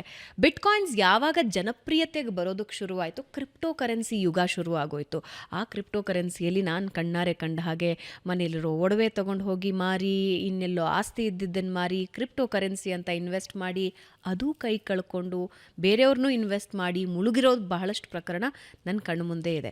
ಈಗ bitcoin of course it is a cryptocurrency, ಅದನ್ನು ಅರ್ಥ ಮಾಡ್ಕೊಳ್ಳೋದು ಹೇಗೆ, ಜೊತೆಗೆ ಬಿಟ್ ಕಾಯಿನ್ ಬಿಟ್ಟು ಬೇರೆ ಬೇರೆ ಕ್ರಿಪ್ಟೋ ಕರೆನ್ಸೀಸ್ ಶುರುವಾಗಿವೆ. ಹೇಳೋದಕ್ಕೆ ಹೆಸರು ಗೊತ್ತಾಗದೇ ಇರೋಷ್ಟು ಕ್ರಿಪ್ಟೋ ಕರೆನ್ಸೀಸ್ ಇವೆ. ಸೊ ಅದರ ಇನ್ವೆಸ್ಟ್ಮೆಂಟ್ ಬಹಳ ಜನ ಮಾಡ್ತಿದ್ದಾರೆ.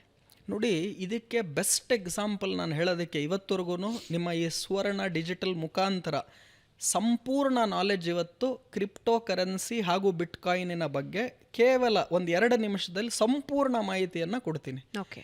ಮೊದಲನೇದಾಗಿ, ಅನೇಕ ಜನ ಹೂಡಿಕೆದಾರರು ಯಾರ್ಯಾರಿದ್ದಾರೆ ಅವರು ನಂಬರ್ 1 ಹೂಡಿಕೆದಾರ ಇವತ್ತು ಯಾರಾನ ಕ್ರಿಪ್ಟೋ ಕರೆನ್ಸಿಲಿ ಹೈಯೆಸ್ಟ್ ದುಡ್ಡು ಯಾರು ಮಾಡಿದ್ದಾರೆ ಇಡೀ ವಿಶ್ವದಲ್ಲಿ ಅಂದರೆ ಇಲಾನ್ ಮಸ್ಕ್. ನಾನೇನು ಕೇಳ್ತಾ ಇದ್ದೀನಿ ನಿಮಗೆ, ಇಲಾನ್ ಮಸ್ಕು ಕ್ರಿಪ್ಟೋ ಕರೆನ್ಸಿಗೆ ಹೂಡಿಕೆ ಮಾಡಿದಾಗ ಒಂದು ಬಿಟ್ ಕಾಯಿನಿನ ಬೆಲೆ ಎಷ್ಟಿತ್ತು, ಇವತ್ತೆಷ್ಟಾಗಿದೆ. ಅವರು ಅವತ್ತು ಹೂಡಿಕೆ ಮಾಡಿದಾಗ ಅವ್ರ ಹತ್ರ $100 ಇದ್ದರೆ $2 ಬಿಟ್ ಕಾಯಿನ್ಗೆ ಹಾಕಿದ್ರು. ಆ $2 ಇವತ್ತು ಎಷ್ಟೋ ದುಡ್ಡು ಆಗೋಯ್ತು. ಅವತ್ತು ಅವ್ರ ಹತ್ರ ಇದ್ದಿದ್ದು ಇಡೀ $100 ಅವ್ರು ಬಿಟ್ ಕಾಯಿನ್ಗೆ ಹಾಕಿದ್ದಿದ್ರೆ ಇವತ್ತು ಇಲಾನ್ ಮಸ್ಕ್ ಇರ್ತಿರ್ಲಿಲ್ಲ.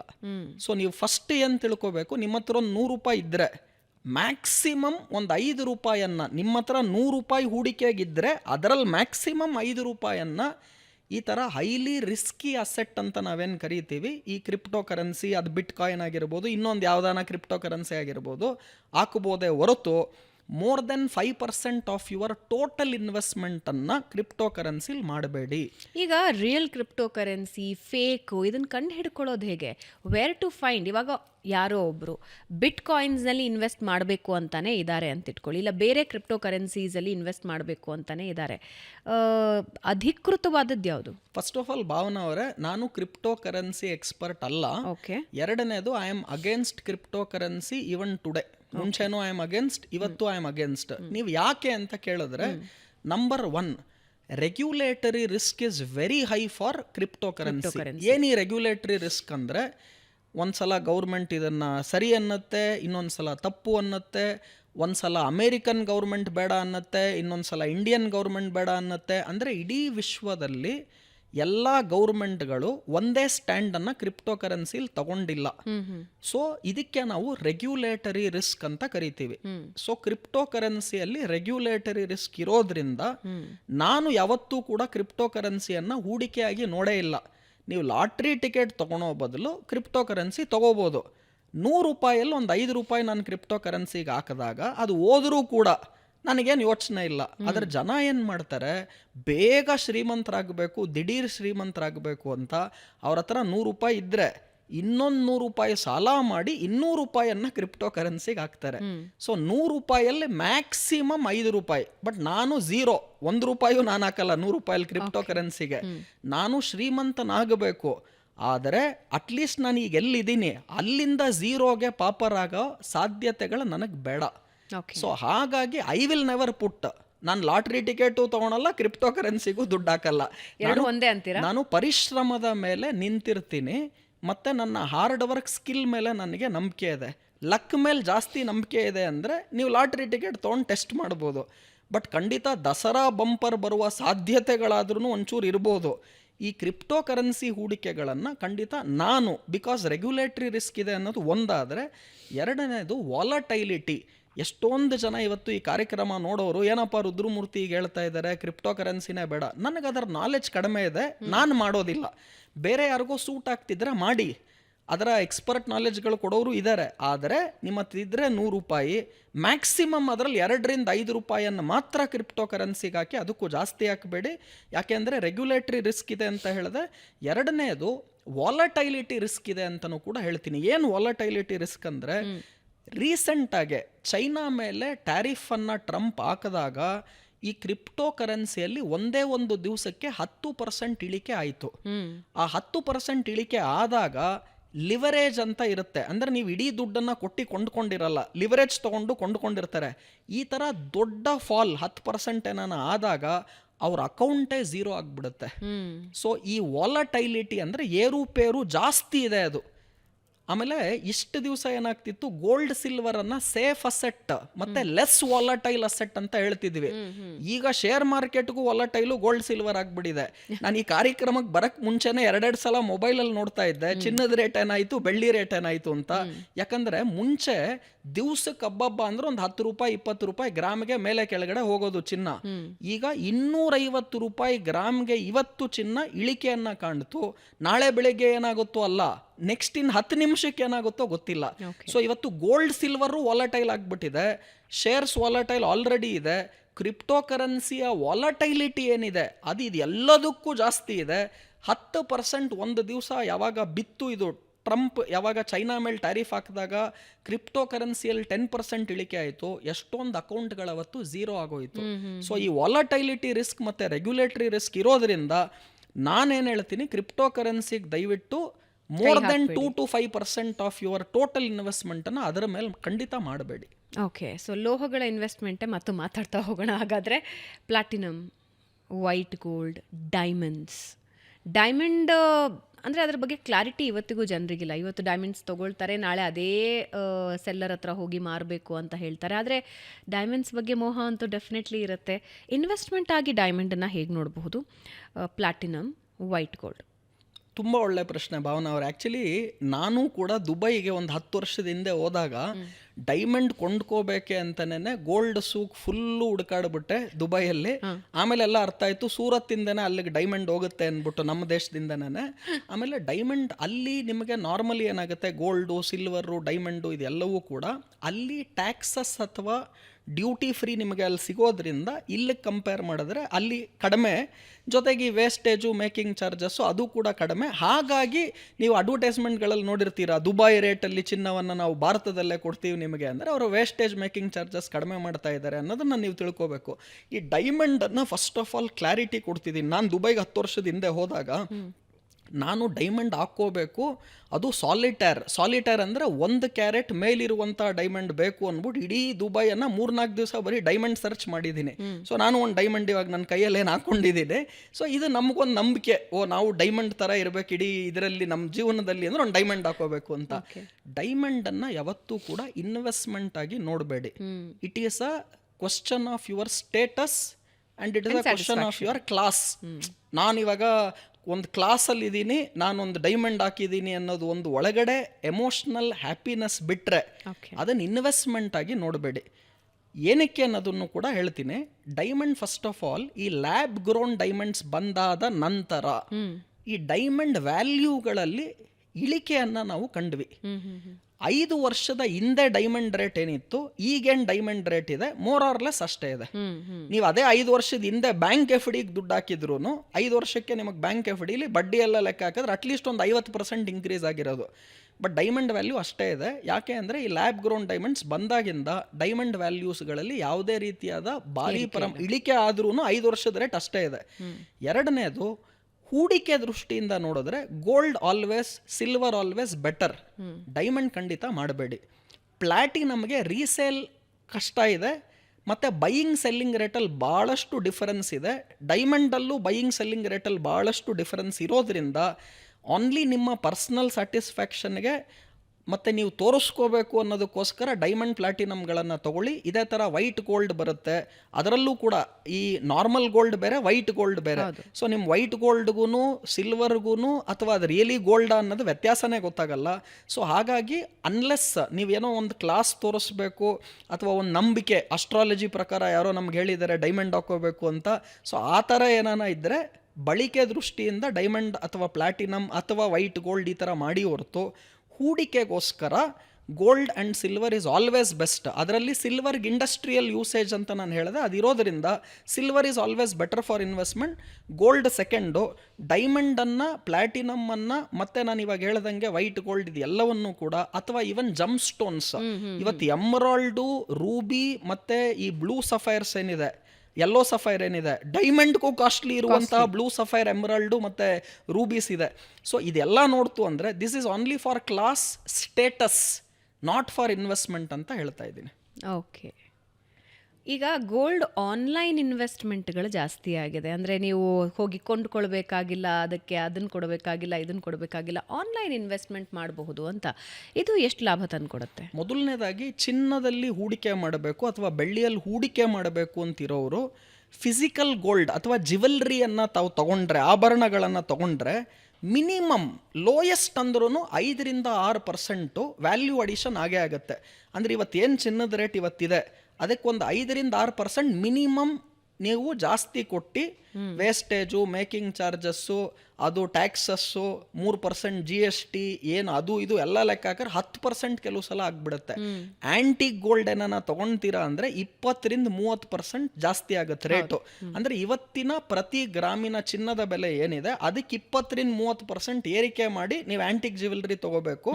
ನಾರ್ಮಲ್ ಜ್ಯುವೆಲ್ರಿ ಅಂದ್ರೂ ಒಂದು 8-10% ವೇಸ್ಟೇಜು, ಮೇಕಿಂಗ್ ಚಾರ್ಜಸ್ ಅಂತ ವ್ಯಾಲ್ಯೂ ಅಡಿಷನ್ ಆಗುತ್ತೆ.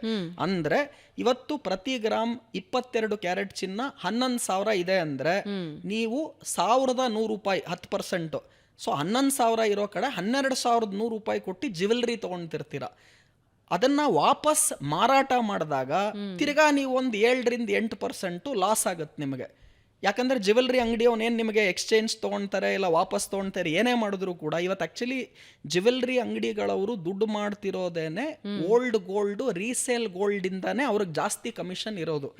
ಸಿಲ್ವರಲ್ಲಿ 30% ಈ ರೀಸೇಲಲ್ಲಿ ಅವ್ರು ಲಾಭ ಮಾಡ್ತಾರೆ. ಅಂದರೆ ನೀವು ಇವತ್ತು ಬೆಳ್ಳಿ ಆಭರಣವನ್ನು ತೊಗೊಂಡಾಗ 1.5 ಲಕ್ಷ ಕೆಜಿಗೆ ನೀವು ತೊಗೊಂಡಿದ್ರೆ, ನಾನು ಸಿಲ್ವರ್ ಬಿಸ್ಕೆಟ್ಸ್ಗಳು, ಬಾರ್ಸ್ಗಳು ಮಾತಾಡ್ತಾ ಇಲ್ಲ, ನಾನು ಹೇಳ್ತಿರೋದು ಆಭರಣಗಳು.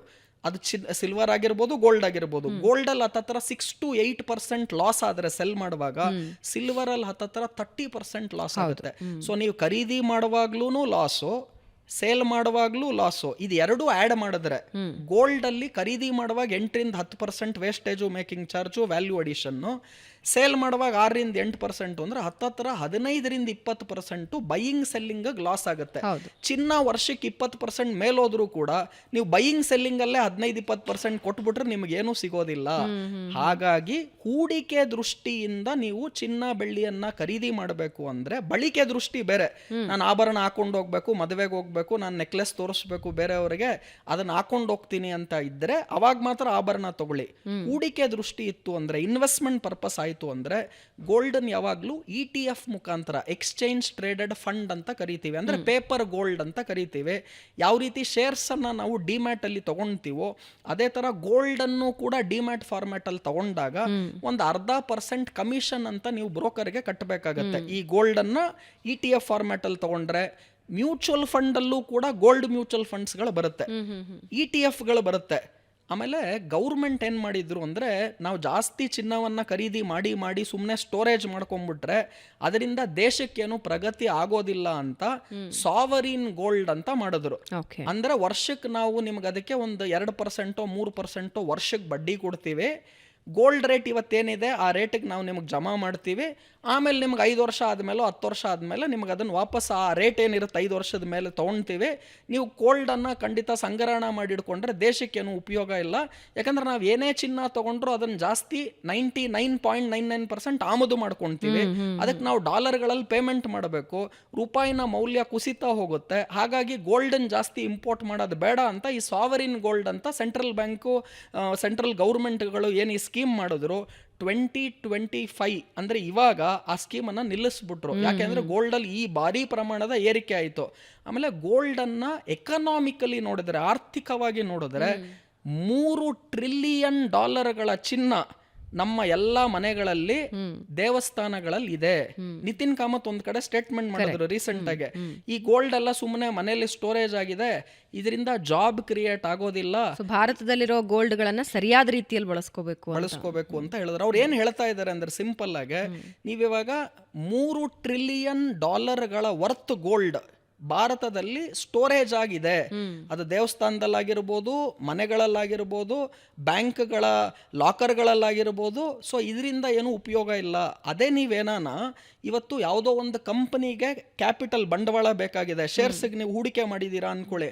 ಅದೇನಾಗುತ್ತೆ, ಕಂಪನಿ ಗ್ರೋ ಆದಂಗೆ, ದೇಶ ಗ್ರೋ ಆದಂಗೆ ಜಾಬ್ ಆಪರ್ಚುನಿಟಿ ಕ್ರಿಯೇಟ್ ಮಾಡುತ್ತೆ. ಸೊ ಒಂದು ಸಂಸ್ಥೆ ಗ್ರೋ ಆದರೆ ಅಲ್ಲಿ ಕೆಲಸಗಳನ್ನು ಕೊಡುತ್ತೆ ಆ ಸಂಸ್ಥೆ. ನೀವು ಅದೇ ಗೋಲ್ಡನ್ ಸುಮ್ಮನೆ ಮನೇಲಿ ಇಡ್ಕೊಂಡಿತ್ತು ಅಂದರೆ ಅದರಿಂದ ಎಕನಾಮಿಕ್ ಗ್ರೋತ್ ಆಗೋದಿಲ್ಲ.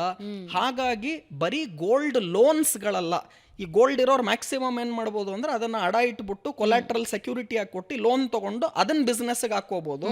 ಇದು ಬಿಟ್ಟು ನಾವು ಬೇರೆ ಏನಾನ ಉಪಯೋಗಗಳನ್ನು ಮಾಡಬಹುದಾ? ಸೊ ಗೋಲ್ಡಲ್ಲಿ ಈ ಥರ ಸ್ಟೋರೇಜ್ ಮಾಡೋ ಬದಲು ನೀವು ದೇಶಕ್ಕೆ ಪ್ರಗತಿಗೋಸ್ಕರ ಹಾಗೂ ಜಾಬ್ ಕ್ರಿಯೇಷನ್ಗೋಸ್ಕರ, ಎಕನಾಮಿಕ್ ಗ್ರೋತ್ಗೋಸ್ಕರ ನಾವು ಇನ್ವೆಸ್ಟ್ಮೆಂಟ್ಸ್ಗಳನ್ನು, ಶೇರ್ಸು, ಮ್ಯೂಚುವಲ್ ಫಂಡ್ಸು ಈ ಥರ ಮಾಡಿದ್ರೆ ಒಳ್ಳೆಯದು ಅನ್ನೋದನ್ನು ಹೇಳಿದ್ರು ನಿತಿನ್ ಕಾಮತ್, ಝೆರೋದಾ ಅವರು. ಸೊ ಇದನ್ನು ನಾನು ಏನು ಹೇಳ್ತಾ ಇದ್ದೀನಿ ಅಂದರೆ ಟೋಟಲ್ ಆಗಿ, ಸೊ ಗೋಲ್ಡ್ ಯಾವತ್ತೂ ಕೂಡ it is a storage value ಇರುತ್ತೆ ಹೊರತು ಎಕನಾಮಿಕ್ ಗ್ರೋತ್ ವ್ಯಾಲ್ಯೂ ಕೊಡೋದಿಲ್ಲ. ಹಾಗೂ ಜಾಬ್ ಆಪರ್ಚುನಿಟೀಸ್ ಈ ಥರ ಯಾವುದು ಕ್ರಿಯೇಟ್ ಮಾಡೋದಿಲ್ಲ. ಬಟ್ ಡೆಫಿನೆಟ್ ಆಗಿ ನಾನು ಇವತ್ತು ಹೇಳ್ತಾ ಇದ್ದೀನಿ, ನಮ್ಮ ಮನೆಯ ಗೃಹಿಣಿಯರು ಏನಿದ್ದಾರೆ, they have become better fund managers than all investment advisors. ನಾವೆಲ್ಲ ಶೇರ್ಸಲ್ಲಿ ಇನ್ವೆಸ್ಟ್ಮೆಂಟ್ ಮಾಡಿ 20-25% ರಿಟರ್ನ್ ಬಂದರೆ ಇವ್ರಿಗೆ 60-70% ರಿಟರ್ನ್ ಗೋಲ್ಡಲ್ಲಿ ಬಂತು. ಆದರೆ ಇದೇ ಥರ ರಿಟರ್ನ್ ಎಲ್ಲ ವರ್ಷ ಬರಲ್ಲ, ಎವ್ರಿ ಇಯರ್ ಹಂಗೆ ಆಗಲ್ಲ. ಆಮೇಲೆ ಲಾಸ್ಟ್ 150 ವರ್ಷ ಹಿಸ್ಟ್ರಿ ತಗೊಳ್ಳಿ ಗೋಲ್ಡ್ದು, 150 years ಹಿಸ್ಟ್ರಿ ತಗೊಂಡ್ರೆ ಆವರೇಜ್ ರಿಟರ್ನ್ ಗೋಲ್ಡ್ ಕೇವಲ ವರ್ಷಕ್ಕೆ 3% ಕೊಟ್ಟಿದೆ. ಸೊ ನೀವು ಲಾಂಗರ್ ಟರ್ಮ್ ಡ್ಯೂರೇಷನ್ ನೋಡಿದ್ರೆ gold has given no returns. You are lucky, last year ನಿಮ್ಗೆ ಒಳ್ಳೆ ರಿಟರ್ನ್ ಬಂದಿದೆ, ಇದೇ ರಿಟರ್ನ್ ನೆಕ್ಸ್ಟ್ ವರ್ಷ ಬರುತ್ತೆ ಅಂತ ಕನಸು ಖಂಡಿತ ಇಟ್ಕೋಬೇಡಿ. ಯಾವ ಅಸೆಟ್ ಕ್ಲಾಸ್ ಲಾಸ್ಟ್ ವರ್ಷ ಪರ್ಫಾರ್ಮ್ ಮಾಡಿಲ್ವೋ ಅದಕ್ಕೆ ಇವಾಗ ಹೂಡಿಕೆ ಮಾಡಿದ್ರೆ ನೆಕ್ಸ್ಟ್ ಇಯರ್ ಅಲ್ಲಿ ನಮಗೆ ರಿಟರ್ನ್ಸ್ ಜಾಸ್ತಿ ಬರುತ್ತೆ. Shares for example last 1 year perform ಮಾಡಿಲ್ಲ, ಅಲ್ಲಿ ಇವಾಗ ಹೂಡಿಕೆ ಮಾಡ್ತು ಅಂದರೆ ನೆಕ್ಸ್ಟ್ 1 ವರ್ಷಕ್ಕೆ ಜಾಸ್ತಿ ರಿಟರ್ನ್ ಬರುತ್ತೆ. ಯಾವ ಅಸೆಟ್ ಕ್ಲಾಸ್ ಆಲ್ರೆಡಿ ಒಳ್ಳೆ ಪರ್ಫಾರ್ಮೆನ್ಸ್ ಕೊಟ್ಬಿಟ್ಟಿದೆ ಅಲ್ಲಿ ಹೂಡಿಕೆ ಮಾಡಬೇಡಿ. ರಿಯಲ್ ಎಸ್ಟೇಟಲ್ಲೂ ಇದೇ ರೂಲ್ ಅಪ್ಲೈ ಆಗುತ್ತೆ. ಮಲ್ಲೇಶ್ವರಮಲ್ಲಿ ನಮ್ಮ ತಾತ ತಗೊಂಡಾಗ ಪ್ರಾಪರ್ಟಿ ವ್ಯಾಲ್ಯೂ ಹೇಳಿದೆ 50,000 ಇತ್ತು, ಇವತ್ತು 10 ಕೋಟಿ ಇದೆ ಅಂತ. ಇವತ್ತು ಮಲ್ಲೇಶ್ವರಮಲ್ಲಿ 35,000 ರೂಪಾಯಿ ಅಡಿಗೆ ನಡೀತಾ ಇದೆ ರೇಟ್. ನಿಮ್ಮ ಪ್ರಕಾರ ಇನ್ನೊಂದು 5 ವರ್ಷಕ್ಕೆ ಎಷ್ಟಾಗ್ಬೋದು ಮಲ್ಲೇಶ್ವರಂ ಪ್ರಾಪರ್ಟಿ ರೇಟ್? ಇವತ್ತು 35,000 ರೂಪಾಯಿ ಸ್ಕ್ವೇರ್ ಫೂಟ್ ಇದೆ, ಇನ್ನು 5 ವರ್ಷಕ್ಕೆ ಎಷ್ಟಾಗ್ಬೋದು? ಇನ್ನೊಂದು 5,000 ಜಾಸ್ತಿ, 40,000 ಆಗ್ಬೋದು. 5 ವರ್ಷಕ್ಕೆ 5,000 ಅಂತ ಹೇಳ್ತಿದ್ದೀರಾ ಅಂದ್ರೆ ಅದು ಆಲ್ರೆಡಿ ರೇಟ್ ಏರಿಕೆ ಆಗೋಗಿದೆ. ಒಂದ್ ಕಾಲದಲ್ಲಿ 500 ರೂಪಾಯಿ 1,000 ರೂಪಾಯಿಗೆ ಮಲ್ಲೇಶ್ವರಮಲ್ಲಿ ಯಾರ್ಯಾರು ತಗೊಂಡಿದ್ರು ಇವತ್ತು 35,000 ಆಗಿದೆ. ಇಲ್ಲಿಂದ ನೀವೇ ಹೇಳ್ತಿದ್ದೀರಾ ಇನ್ನು 5 ವರ್ಷಕ್ಕೆ 40,000 ಆಗ್ಬೋದು ಅಂತ. ಅದೇ 35,000 ರೂಪಾಯಿ ಬ್ಯಾಂಕ್ ಎಫ್ ಡಿ ಗಿಡಿ ಇನ್ನು 5 ವರ್ಷಕ್ಕೆ ಎಷ್ಟಾಗುತ್ತೆ ಅಂದರೆ ಮಿನಿಮಮ್ 55,000-60,000 ರೂಪಾಯಿ ಆಗುತ್ತೆ. ಬ್ಯಾಂಕ್ ಎಫ್ ಡಿಯಲ್ಲಿ ಇವತ್ತು 35,000 ರೂಪಾಯಿ ಇಡಿ. ಮಲ್ಲೇಶ್ವರಮಲ್ಲಿ ಸ್ಕ್ವೇರ್ ಫೂಟ್ ಜಾಗ 35,000 ರೂಪಾಯಿ ಇದೆ. ಇನ್ನು 5 ವರ್ಷಕ್ಕೆ ಎಷ್ಟು ಬರುತ್ತೆ ಮಲ್ಲೇಶ್ವರಂ ಅಂದರೆ ನೀವು ಹೇಳ್ದಂಗೆ 40,000 ಆಗ್ಬೋದು. ಬ್ಯಾಂಕ್ ಎಫ್ ಡಿಲಿ ನಾನು ಇವತ್ತು 35,000 ಇಟ್ಟರೆ 40,000 ಆಗಲ್ಲ, 5 ವರ್ಷ ಆದಮೇಲೆ ಜಾಸ್ತಿ ಆಗುತ್ತೆ. ಶೇರ್ಸಲ್ಲಿ ಇಟ್ಟರೆ ಇದಕ್ಕೂ ಜಾಸ್ತಿ ಆಗುತ್ತೆ. ಆದರೆ ಈಗ ನೀವು ಎಲ್ಲಿ ಹೂಡಿಕೆ ಮಾಡಬೇಕು ಅಂದರೆ ನೆಕ್ಸ್ಟ್ ಮಲ್ಲೇಶ್ವರಂ ಥರ ಯಾವುದಾನ ಏರಿಯಾ ಯಾವುದು ಅಂತ ಅನಲೈಸ್ ಮಾಡಬೇಕು. ಇವತ್ತು ನನಗೊಂದು 1,000 ರೂಪಾಯಿಗೋ 2,000 ರೂಪಾಯಿಗೋ ಸ್ಕ್ವೇರ್ ಫೂಟಿಗೆ ಸಿಗ್ತಾ ಇದೆ, ಮುಂದಕ್ಕೆ ಅದು 10,000 ಆಗುತ್ತೆ, 15,000 ಆಗುತ್ತೆ, ಅಂಥ ಕಡೆ ಹೂಡಿಕೆಗಳನ್ನು ಮಾಡಬೇಕು ಇವಾಗ. ಬಟ್ ಆ ಥರ ರಿಯಲ್ ಎಸ್ಟೇಟ್ ಎಕ್ಸ್ಪರ್ಟೈಸ್ ಇರೋರಿಗೆ, ಡಾಕ್ಯುಮೆಂಟೇಷನ್ ವೆರಿಫಿಕೇಷನ್ ಎಲ್ಲ ಚೆನ್ನಾಗಿ ಗೊತ್ತಿರೋರಿಗೆ, ಅದರ ಜೊತೆಗೆ ನಿಮಗೆ ಲಿಕ್ವಿಡಿಟಿ ರಿಕ್ವೈರ್ಮೆಂಟ್ ಇಲ್ಲ, ನಾನು ದುಡ್ಡು ಹಾಕಿದ್ರೆ ನನಗೆ ಇಮಿಡಿಯೇಟ್ ನಾಳೆ ಬೆಳಗ್ಗೆ ದುಡ್ಡು ಬೇಕು ಥರದ್ದು ಏನೂ ಇಲ್ಲ, ನಾನೊಂದು 5 ವರ್ಷ 10 ವರ್ಷ ಅದರಲ್ಲಿ ಹಾಕಿಟ್ಟಿರ್ತೀನಿ ಅನ್ನೋರಿಗೆ ರಿಯಲ್ ಎಸ್ಟೇಟ್ ಚೆನ್ನಾಗಾಗುತ್ತೆ. ಲವ್ಲಿ. ಸೊ ಇನ್ವೆಸ್ಟ್ಮೆಂಟ್ ಶೇರ್ಸ್ ಮತ್ತೆ ಬ್ಯಾಂಕಲ್ಲಿ ದುಡ್ಡಿಡೋದು ಬೆಸ್ಟ್ ಅಂತ ಹೇಳ್ತೀರಿ. ಗೋಲ್ಡಲ್ಲೂ ಇಡೋದು ಬೆಸ್ಟ್, ಸಿಲ್ವರಲ್ಲೂ ಇಡೋದು ಬೆಸ್ಟ್. 10% ನಾನು ಇವಾಗ ಲಾಸ್ಟಿಗೆ ಕೇಳ್ತೀನಿ, 100 ರೂಪಾಯಿ ಆಗ್ಲಿಂದ ನೀವು ಹೇಳಿದ್ದೀರಾ, ಬಟ್ ಕ್ಲಿಯರ್ ಆಗಿ ನಮ್ಮ ವೀಕ್ಷಕರಿಗೆ ಗೊತ್ತಾಗಲಿ ಅಂತ, ನನ್ನ ಹತ್ರ 100 ರೂಪಾಯಿ ಇದೆ, ಅದನ್ನು ನಾನು ಯಾವ ರೀತಿ ಡಿವೈಡ್ ಮಾಡಿ ಹೇಗೆ ಹಂಚಬೇಕು ಇನ್ವೆಸ್ಟ್ಮೆಂಟ್? Very good question. ಇದಕ್ಕೆ ಆನ್ಸರ್ ವೈಜ್ಞಾನಿಕವಾಗಿ ನೋಡೋದಾಯಿತು ಅಂದರೆ ಎಲ್ಲರಿಗೂ fitting every one at the same size ಅಂತ ಇಲ್ಲ. ಸೊ ಆದರೆ ತಂಬ್ ರೂಲ್ ಅಂತ ಇದೆ, ಜನರಲ್ ರೂಲ್ ಅಂತಿದೆ, ಅದನ್ನು ಹೇಳ್ತಾ ಇದ್ದೀನಿ. ನಾರ್ಮಲಿ ಏನು ಅಂದರೆ ನೀವೇನೇನು ನೋಡಬೇಕು ವಿಂಗಡಣೆ ಮಾಡೋದಕ್ಕೆ ಮುಂಚೆ ಅಂದರೆ ನೀವು ಏನು ರಿಸ್ಕ್ ತೊಗೊಳೋದಕ್ಕೆ ರೆಡಿ ಇದ್ದೀರಾ, ಏನು ರಿಟರ್ನ್ ಅಥವಾ ಲಾಭಾಂಶವನ್ನು ಎಕ್ಸ್ಪೆಕ್ಟ್ ಮಾಡ್ತಿದ್ದೀರಾ, ಏನು ಕಾಲಾವಧಿಗೆ ಇನ್ವೆಸ್ಟ್ಮೆಂಟ್ ಮಾಡ್ತೀರಾ, what time period are you looking for investment, what return, what risk, what time period are you looking, ನಿಮ್ಮ ಹತ್ರ ಇರೋ ಲಿಕ್ವಿಡಿಟಿ ಏನಿದೆ, ಸೊ ನಿಮ್ಗೆ ಎಷ್ಟು ಬೇಗ ದುಡ್ಡು ವಾಪಸ್ ಬೇಕು, ಮತ್ತು ಕನ್ವೀನಿಯನ್ಸ್ ಆ್ಯಂಡ್ ಟ್ಯಾಕ್ಸ್ ಬೆನಿಫಿಟ್ ಅಂತಲೂ ಕೂಡ ಹೇಳ್ತೀವಿ. ಈ 5 ಫ್ಯಾಕ್ಟರ್ ನೋಡಿಕೊಂಡು ವಿಂಗಡಣೆ ಮಾಡೋದು ಒಳ್ಳೆಯದು. ಈಗ ನಾನು ಒಂದು ಕಾಲದಲ್ಲಿ ಎಲ್ಲ ದುಡ್ಡನ್ನು ಬರೀ ಶೇರ್ಸ್ಗೆ ಹಾಕ್ತಾ ಇದ್ದೆ, ಇವಾಗ ಡೈವರ್ಸಿಫೈ ಮಾಡಿದ್ದೀನಿ.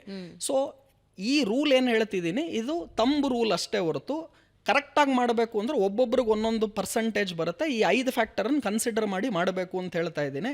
ಆದರೆ ಜನರಲ್ ಆಗೇನು ಅಂದರೆ ಗೋಲ್ಡ್ ಮತ್ತು ಸಿಲ್ವರ್ ಇದಕ್ಕೆ 10% ಇನ್ವೆಸ್ಟ್ಮೆಂಟ್ ಮಾಡೋದು 100 ರೂಪಾಯಲ್ಲಿ ಒಳ್ಳೆಯದು. 10 ರೂಪಾಯಿ 10 ರೂಪಾಯಿ 100 ರೂಪಾಯಿ ಅಥವಾ ನಿಮ್ಮ ಹತ್ರ 1 ಲಕ್ಷ ಇದ್ರೆ 10,000, 10 ಲಕ್ಷ ಇದ್ರೆ 1 ಲಕ್ಷ, 10% 100 ರೂಪಾಯಲ್ಲಿ 10 ರೂಪಾಯಿಯನ್ನ ಗೋಲ್ಡ್ ಸಿಲ್ವರ್ಗೆ ಹಾಕಿ. ಓಕೆ.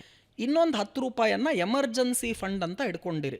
ಅಂದರೆ ಅದು ಬ್ಯಾಂಕ್ ಎಫ್ ಡಿಲಿ ಇರ್ಬೋದು, ಪೋಸ್ಟ್ ಆಫೀಸ್ ಡೆಪಾಸಿಟ್ಸ್ಗಳಲ್ಲಿ ಇರ್ಬೋದು. ಈ short term F Ds, 3 months F D, 90 days F Ds ಎಲ್ಲ ಬರುತ್ತಲ್ಲ, ಈ ಥರ ಶಾರ್ಟ್ ಟರ್ಮಲ್ಲಿ ಇನ್ನೊಂದು 10% ಎಮರ್ಜೆನ್ಸಿ ಫಂಡ್ ಅಂತ ಇಟ್ಕೊಳ್ಳಿ. 20 ರೂಪಾಯಿ ಆಯಿತು.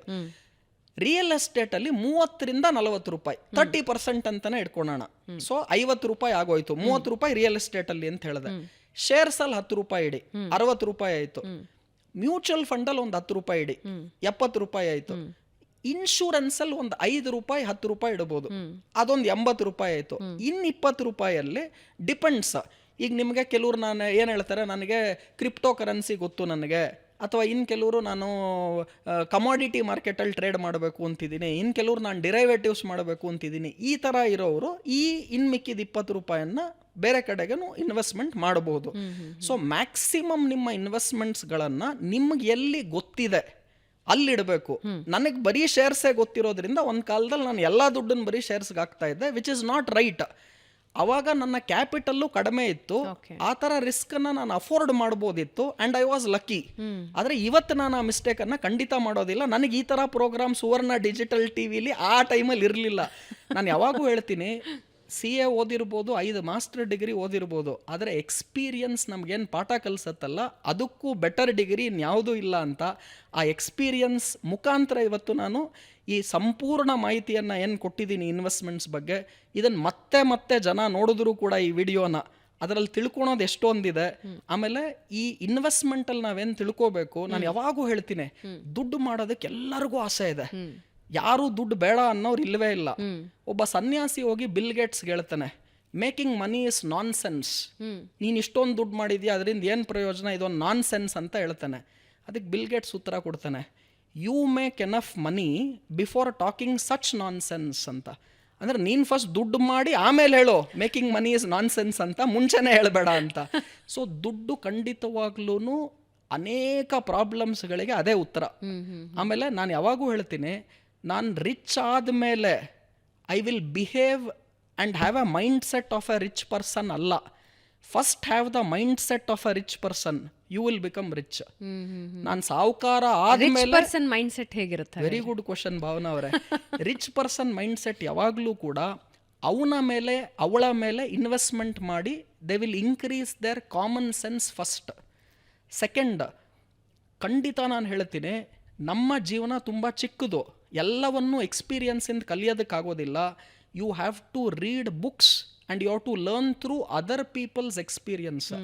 ಸಿಂಪಲ್ ಹೇಳ್ತೀನಿ, ನೀವು ರಿಚ್ ಪರ್ಸನ್ ಆಗಬೇಕಂದ್ರೆ ಬೇರೆ ರಿಚ್ ಪರ್ಸನ್ ಏನು ಮಾಡಿದಾರೆ ನೋಡಿ. ಬಿಲ್ ಗೇಟ್ಸ್ ಏನು ಮಾಡಿದ್ರು, ಮುಖೇಶ್ ಅಂಬಾನಿ ಏನು ಮಾಡಿದ್ರು, ರತನ್ ಟಾಟಾ ಏನು ಮಾಡಿದ್ರು ನೋಡಿ. ನಾನು ಅದನ್ನು ಮಾಡಿದ್ರೆ ಆಯಿತು. ಈಗ ನಾನು ಕ್ರಿಕೆಟರ್ ಆಗಬೇಕು, ಟೆಂಡೂಲ್ಕರ್ ಏನು ಮಾಡಿದ್ದಾರೆ, ಕೊಹ್ಲಿ ಏನು ಮಾಡಿದ್ದಾರೆ ನೋಡಿದ್ರೆ ಸಾಕು, ನಾನು ಅದೇ ಥರ ಕ್ರಿಕೆಟರ್ ಆಗ್ತೀನಿ. ಸೊ ನೀವು ರಿಚ್ ಪರ್ಸನ್ ಮೈಂಡ್ ಸೆಟ್ ಹೇಗಿರುತ್ತೆ, ಬೈ ಡಿಫಾಲ್ಟ್ 5 AM ಕ್ಲಬ್ ಅಂತ ರಾಬಿನ್ ಶರ್ಮಾದ ಒಂದು ಪುಸ್ತಕ ಇದೆ, ಅದ್ರ ಬಗ್ಗೆ 2 ಅವರ್ ಮಾತನಾಡ್ಬೋದು ನಾನು, ಅಷ್ಟು ಮಾಹಿತಿ ಇದೆ. ಸೊ ಇವತ್ತು ಖುಷಿ ಏನು ಅಂದರೆ, ನೀವು ಕ್ವಶನ್ಸ್ಗಳನ್ನು ಸರಾಗವಾಗಿ ಮಾತನಾಡ್ತಾ ಕೇಳ್ತಾ ಇದ್ದೀರಾ, ಉತ್ತರನೂ ಸರಾಗವಾಗಿ ವಿತೌಟ್ ಬ್ರೇಕ್ ಹೇಳ್ತಾ ಇದ್ದೀನಿ, ಖುಷಿ ಇದೆ. ಈ ರಾಬಿನ್ ಶರ್ಮಾ 5 AM ಕ್ಲಬ್ ಅಂತ ಒಂದು ಪುಸ್ತಕದಲ್ಲಿ ಹೇಳ್ತಾನೆ, ಎಲ್ಲ ರಿಚ್ ಪೀಪಲ್ಲೂ ದೇ ಗೆಟ್ ಅಪ್ ಅರ್ಲಿ ಅಂತ ಹೇಳ್ತಾರೆ. ಸೊ ನೀವು ರಿಚ್ ಪರ್ಸನ್ ಮೈಂಡ್ ಸೆಟ್ ಏನು ಅಂತ ಕೇಳಿದ್ರಿ, you have to get up early, you have to work hard, there is no substitution for hard work, any field. Success ಬೇಕು ಅಂದರೆ ಬೇಕೇ ಬೇಕು. ಮೂರನೇದಾಗಿ ಪಾಸಿಟಿವಿಟಿ ಕಡೆ ನಿಮ್ಮ ಮೈಂಡ್ ಸೆಟ್ ಇರಬೇಕು. ನಾನು ಯಾವಾಗೂ ಹೇಳ್ತೀನಿ, success will never teach you lessons, failure ಮಾತ್ರ ನಿಮಗೆ ಲೆಸನ್ಸ್ ಕೊಡುತ್ತೆ. ಇವತ್ತು ಭಾವನಾ ಅವರು ತಮ್ಮ ಎಲ್ಲ ಎಕ್ಸ್ಪೀರಿಯನ್ಸಲ್ಲಿ ಏನೇನು ಫೇಲ್ಯೂರ್ ಇದೆ ಅದರಿಂದನೇ ನೀವಿವತ್ತು ಇಷ್ಟು ಪಾಪ್ಯುಲರ್ ಆಗಿ you can be in your profession. Success will never teach you lesson. ಆದರೆ ಆ ಫೇಲ್ಯೂರ್ಸಿಂದ ಏನು ಪಾಠ ಕಲ್ತಿರ್ತೀವಿ ಅದನ್ನು ನಾವು ಇಂಪ್ಲಿಮೆಂಟ್ ಮಾಡಿ ಅದೇ ಮಿಸ್ಟೇಕನ್ನು ತಿರ್ಗಾ ಮಾಡದೆ ಪಾಸಿಟಿವ್ ಮೈಂಡ್ಸೆಟ್ ಇತ್ತು ಅಂದರೆ you will become rich. Gautam ಅದಾನಿಯ ಕ್ರೆಡಿಟ್ ಕೊಟ್ಟು ಅವ್ರ ಮಾತಲ್ಲಿ ಹೇಳ್ತೀನಿ, ಯಾರೋ ಗೌತಮ್ ಅದಾನಿ ಕೇಳಿದ್ರು ಇದೇ ಪ್ರಶ್ನೆ, ನಾನು ಸಾವುಕಾರ ಆಗ್ಬೇಕಂದ್ರೆ ನಿಮ್ ತರ ಏನ್ ಮಾಡಬೇಕು ಅಂತ. ಅವ್ರು ಹೇಳಿದ್ರು 3 ಇರಬೇಕು ನಿನಗೆ ಸಾವುಕಾರ ಆಗ್ಬೇಕು ಅಂದ್ರೆ. 1 ಮೆಹನತ್ ಅಂದ್ರು, ಅಂದ್ರೆ ಪರಿಶ್ರಮ. ಸೊ ವಿತೌಟ್ ಹಾರ್ಡ್ ವರ್ಕ್ ದುಡ್ಡು ಮಾಡೋದಕ್ಕಾಗಲ್ಲ. 2ನೇದು ನಿಯತ್ ಅಂದ್ರು, ಮೆಹನತ್ ಜೊತೆ ನಿಯತ್ ಇರಬೇಕು. ನಿಯತ್ ಅಂದ್ರೆ ಇಂಟಿಗ್ರಿಟಿ. ಸೊ ನೀನೇನು ಕೆಲಸ ಮಾಡ್ತೀಯಾ ಅದರಲ್ಲಿ ನಿಂದೇ ಆದ ವ್ಯಾಲ್ಯೂ ಸಿಸ್ಟಮ್ಸ್ ಮತ್ತೆ ಇಂಟಿಗ್ರಿಟಿ ಇರಬೇಕು. ಈ ಮೋಸ ಮಾಡಿಕೊಂಡು ಸಾವುಕಾರರಾದರೆ ಎಷ್ಟು ದಿಢೀರಂತ ಮೇಲೆ ಹೋಗ್ತೀರಾ ಅಷ್ಟೇ ದಿಢೀರ ಕೆಳಗಡೆ ಬಂದ್ಬಿಡ್ತೀರಾ. So value system, integrity, honesty is also very very important. ಅಂದ್ರೆ ನಿಮ್ಮದೇ ಆದಂತಹ ತತ್ವಗಳಿರಬೇಕು. ಆ ತತ್ವಗಳು ಇಲ್ದೇನೆ ದೀರ್ಘಾವಧಿಯಲ್ಲಿ ಸಾವುಕಾರನಾಗೇನೆ ಇರೋದು ಕಷ್ಟ ಆಗತ್ತೆ. ಸೊ ಮೆಹನತ್ ಇರಬೇಕು, ನಿಯತ್ತಿರ್ಬೇಕು. 3ನೇದು ಹೇಳ್ತಾರೆ ಭಗವಾನ್ ಕಾ ಕೃಪಾ ಚಾಹಿಯೇ ಅಂತಾರೆ, ಅಂದ್ರೆ ದೇವರು ಅವನ ಕೈಯನ್ನ ನಿಮ್ ತಲೆ ಮೇಲೆ ಯಾವಾಗ್ಲೂ ಇಟ್ಟಿರ್ಬೇಕು. ಸೊ ಮೆಹನತ್, ನಿಯತ್ ಮತ್ತೆ ಭಗವಾನ್ ಕೃಪಾ ಇತ್ತು ಅಂದ್ರೆ ಖಂಡಿತವಾಗ್ಲೂ ಶ್ರೀಮಂತರಾಗ್ತೀರಾ. ನಾನು ಯಾವಾಗೂ ಹೇಳ್ತೀನಿ, it's a matter of time. ಅಂದ್ರೆ ಇವತ್ತಾಗ್ತೀನ 1 ವರ್ಷ ಆದ್ಮೇಲೆ ಆಗ್ತೀನ ಗೊತ್ತಿಲ್ಲ, ಬಟ್ ಈ 3 ಪ್ರಿನ್ಸಿಪಲ್ಸ್ಗಳನ್ನ ಫಾಲೋ ಮಾಡಿದ್ರೆ ಶ್ರೀಮಂತರಾಗದಂತೂ ಗ್ಯಾರಂಟಿ. ಬಡವನಾಗಿ ಮಾತ್ರ ಮನುಷ್ಯ ಹುಟ್ಟೋದಕ್ಕೆ ಸಾಧ್ಯ. ಅವ್ನು ಸಾಯುವಾಗಲೂ ಕೂಡ ಬಡವನಾಗಿ ಸಾಯ್ತಿದ್ದಾನೆ ಅಂದರೆ ಅವನೇ ಕಾರಣ. ಈ ಕಾರ್ಯಕ್ರಮವನ್ನು ಇನ್ನೊಂದು 10 ಸಲ ರಿವೈಂಡ್ ಮಾಡಿ ನೋಡಿದ್ರೆ ಟೈಮ್ ಗೊತ್ತಿಲ್ಲ, ಬಟ್ ಖಂಡಿತವಾಗ್ಲೂ ಸಾಯೋದಕ್ಕೆ ಮುಂಚೆ ಇವರೆಲ್ಲರೂ ಕೂಡ ನಮ್ಮ ವೀಕ್ಷಕರು ಸಾಹುಕಾರರಾಗೆ ಸಾಯ್ತಾರೆ ಅನ್ನೋದನ್ನು ಹೇಳ್ತೀನಿ. Thank you so much. ಅಂದರೆ ಕೇವಲ ಚಿನ್ನ ಬೆಳ್ಳಿ ಬಗ್ಗೆ ಮಾತ್ರ ಅಲ್ಲ, ಇನ್ವೆಸ್ಟ್ಮೆಂಟ್ ಅಂತ ನಾವು ಏನೇನು ಯೋಚನೆ ಮಾಡ್ತೀವೋ ಆ ಎಲ್ಲ ಆಯಾಮಗಳಲ್ಲಿ ವೀಕ್ಷಕರಿಗೆ ತಿಳಿಸ್ಕೊಟ್ರಿ.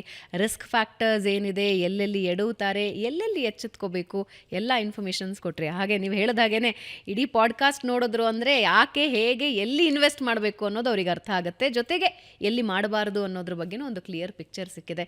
ಧನ್ಯವಾದ ರುದ್ರಮೂರ್ತಿ ಅವರೇ. ಬಹಳ ಸಮಯ ತಗೊಂಡು ಬಂದ್ರಿ. ನಮ್ಮ ಆಹ್ವಾನನ, ನಮ್ಮ ರಿಕ್ವೆಸ್ಟ್ನ ಮನ್ನಿಸಿ ಬಂದು ನಮ್ಮ ವೀಕ್ಷಕರಿಗೆ ಇನ್ವೆಸ್ಟ್ಮೆಂಟ್ ಬಗ್ಗೆ ಕಂಪ್ಲೀಟ್ ಮಾಹಿತಿ ತಿಳಿಸ್ಕೊಟ್ರಿ. ಧನ್ಯವಾದ. ಖಂಡಿತ. ನನಗೆ ಅನೇಕ ಜನ ಈ ಥರ ಕಾರ್ಯಕ್ರಮಕ್ಕೆ ಕರೀತಾರೆ. ಇವತ್ತು ನಾನು ತುಂಬ ಚೂಸಿ ಇದ್ದೀನಿ. ಎಲ್ಲಿ ಕ್ರೆಡಿಬಿಲಿಟಿ ಇದೆ, ಎಲ್ಲಿ ಮನ್ನಣೆ, ಗೌರವ ಮತ್ತು ಒಳ್ಳೆ ಟೀಮ್ ಇದೆ, ಅಲ್ಲಿ ಮಾತ್ರ ಹೋಗಿ ನಾನು ಇವತ್ತು ಪಾಡ್ಕಾಸ್ಟ್ ಆಗಿರ್ಬೋದು ಈ ಥರ ಈ ಇಂಟರ್ವ್ಯೂಸ್ಗಳನ್ನು ಕೊಡ್ತಾ ಇದ್ದೀನಿ. ನನಗೂ ಕೂಡ complete interview I really enjoyed. More than 10 years ಆದಮೇಲೆ ಭಾವನಾ ಅವ್ರ ಜೊತೆ ಈ ಪ್ರೋಗ್ರಾಮ್ ಮಾಡ್ತಾ ಇದ್ದೀನಿ ಅನ್ಸುತ್ತೆ. ಸೊ ನನಗೂ ಕೂಡ ತುಂಬ ಖುಷಿ ತಂದು ಕೊಟ್ಟಿದೆ. ಹಾಗೂ ಈ ಕಾರ್ಯಕ್ರಮ ನೋಡಾದ್ಮೇಲೆ ನಮ್ಮ ವೀಕ್ಷಕರಿಗೆ ಇನ್ನೂ ಏನಾನ ಪ್ರಶ್ನೆಗಳು ಬಂದರೆ ಕಮೆಂಟ್ ಸೆಕ್ಷನಲ್ಲಿ ಅವ್ರಿಗೇನು ತುಂಬ ಇಷ್ಟ ಆಯಿತು ಅನ್ನೋದು ಬರೀಲಿ. ಪ್ರಶ್ನೆ ಇದ್ದರೆ ಬರೆದರೆ ನೆಕ್ಸ್ಟ್ ಟೈಮ್ಗೆ ಇನ್ನೊಂದು ಎಪಿಸೋಡಲ್ಲ ಎಲ್ಲ ಪ್ರಶ್ನೆಗೆ ಉತ್ತರ ಕೊಡೋಣ. ಸೊ ಕಮೆಂಟ್ಸ್ ಬರೀರಿ. ಹಾಗೂ ರುದ್ರಮೂರ್ತಿಗೆ ಅವಕಾಶ ಕೊಟ್ಟಂತಹ ಸುವರ್ಣ ಡಿಜಿಟಲ್ಗೆ ಧನ್ಯವಾದಗಳು. Thank you so much. ಧನ್ಯವಾದ ನಿಮಗೂ ಕೂಡ. ವೀಕ್ಷಕರೇ, ಈ ರೀತಿಯ ಬೇರೆ ಬೇರೆ ವಿಷಯಗಳ ಪಾಡ್ಕಾಸ್ಟನ್ನು ನೀವು ಕಂಟಿನ್ಯೂಸ್ ಆಗಿ ನೋಡಬೇಕು ಅಂತ ಹೇಳಿದ್ರೆ ಬೆಂಗಳೂರು ಬಸ್ಸನ್ನು ಸಬ್ಸ್ಕ್ರೈಬ್ ಮಾಡ್ಕೋಬೇಕು, ಬೆಲ್ ಐಕನ್ನ ಟಿಕ್ ಮಾಡಬೇಕು. ಇದರಿಂದಾಗಿ ನಿಮಗೆ ಹೊಸ ಹೊಸ ಪಾಡ್ಕಾಸ್ಟ್ಗಳ ನೋಟಿಫಿಕೇಷನ್ ಸಿಗುತ್ತೆ. ಸೊ ಇನ್ವೆಸ್ಟ್ಮೆಂಟ್, ಗೋಲ್ಡ್ ಮತ್ತು ಸಿಲ್ವರ್ ಬಗ್ಗೆ ಶುರುವಾಯಿತು, ಆದರೆ ಕಂಪ್ಲೀಟ್ ಇನ್ವೆಸ್ಟ್ಮೆಂಟ್ ಪಿಕ್ಚರ್ ನಿಮಗೆ ಖಂಡಿತ ಸಿಕ್ಕಿದೆ. ಮುಂದಿನ ವಾರ ಮತ್ತೊಬ್ಬ ವಿಶೇಷ ಅತಿಥಿಯ ಜೊತೆ ಭೇಟಿ ಆಗ್ತೀನಿ. ನಮಸ್ಕಾರ.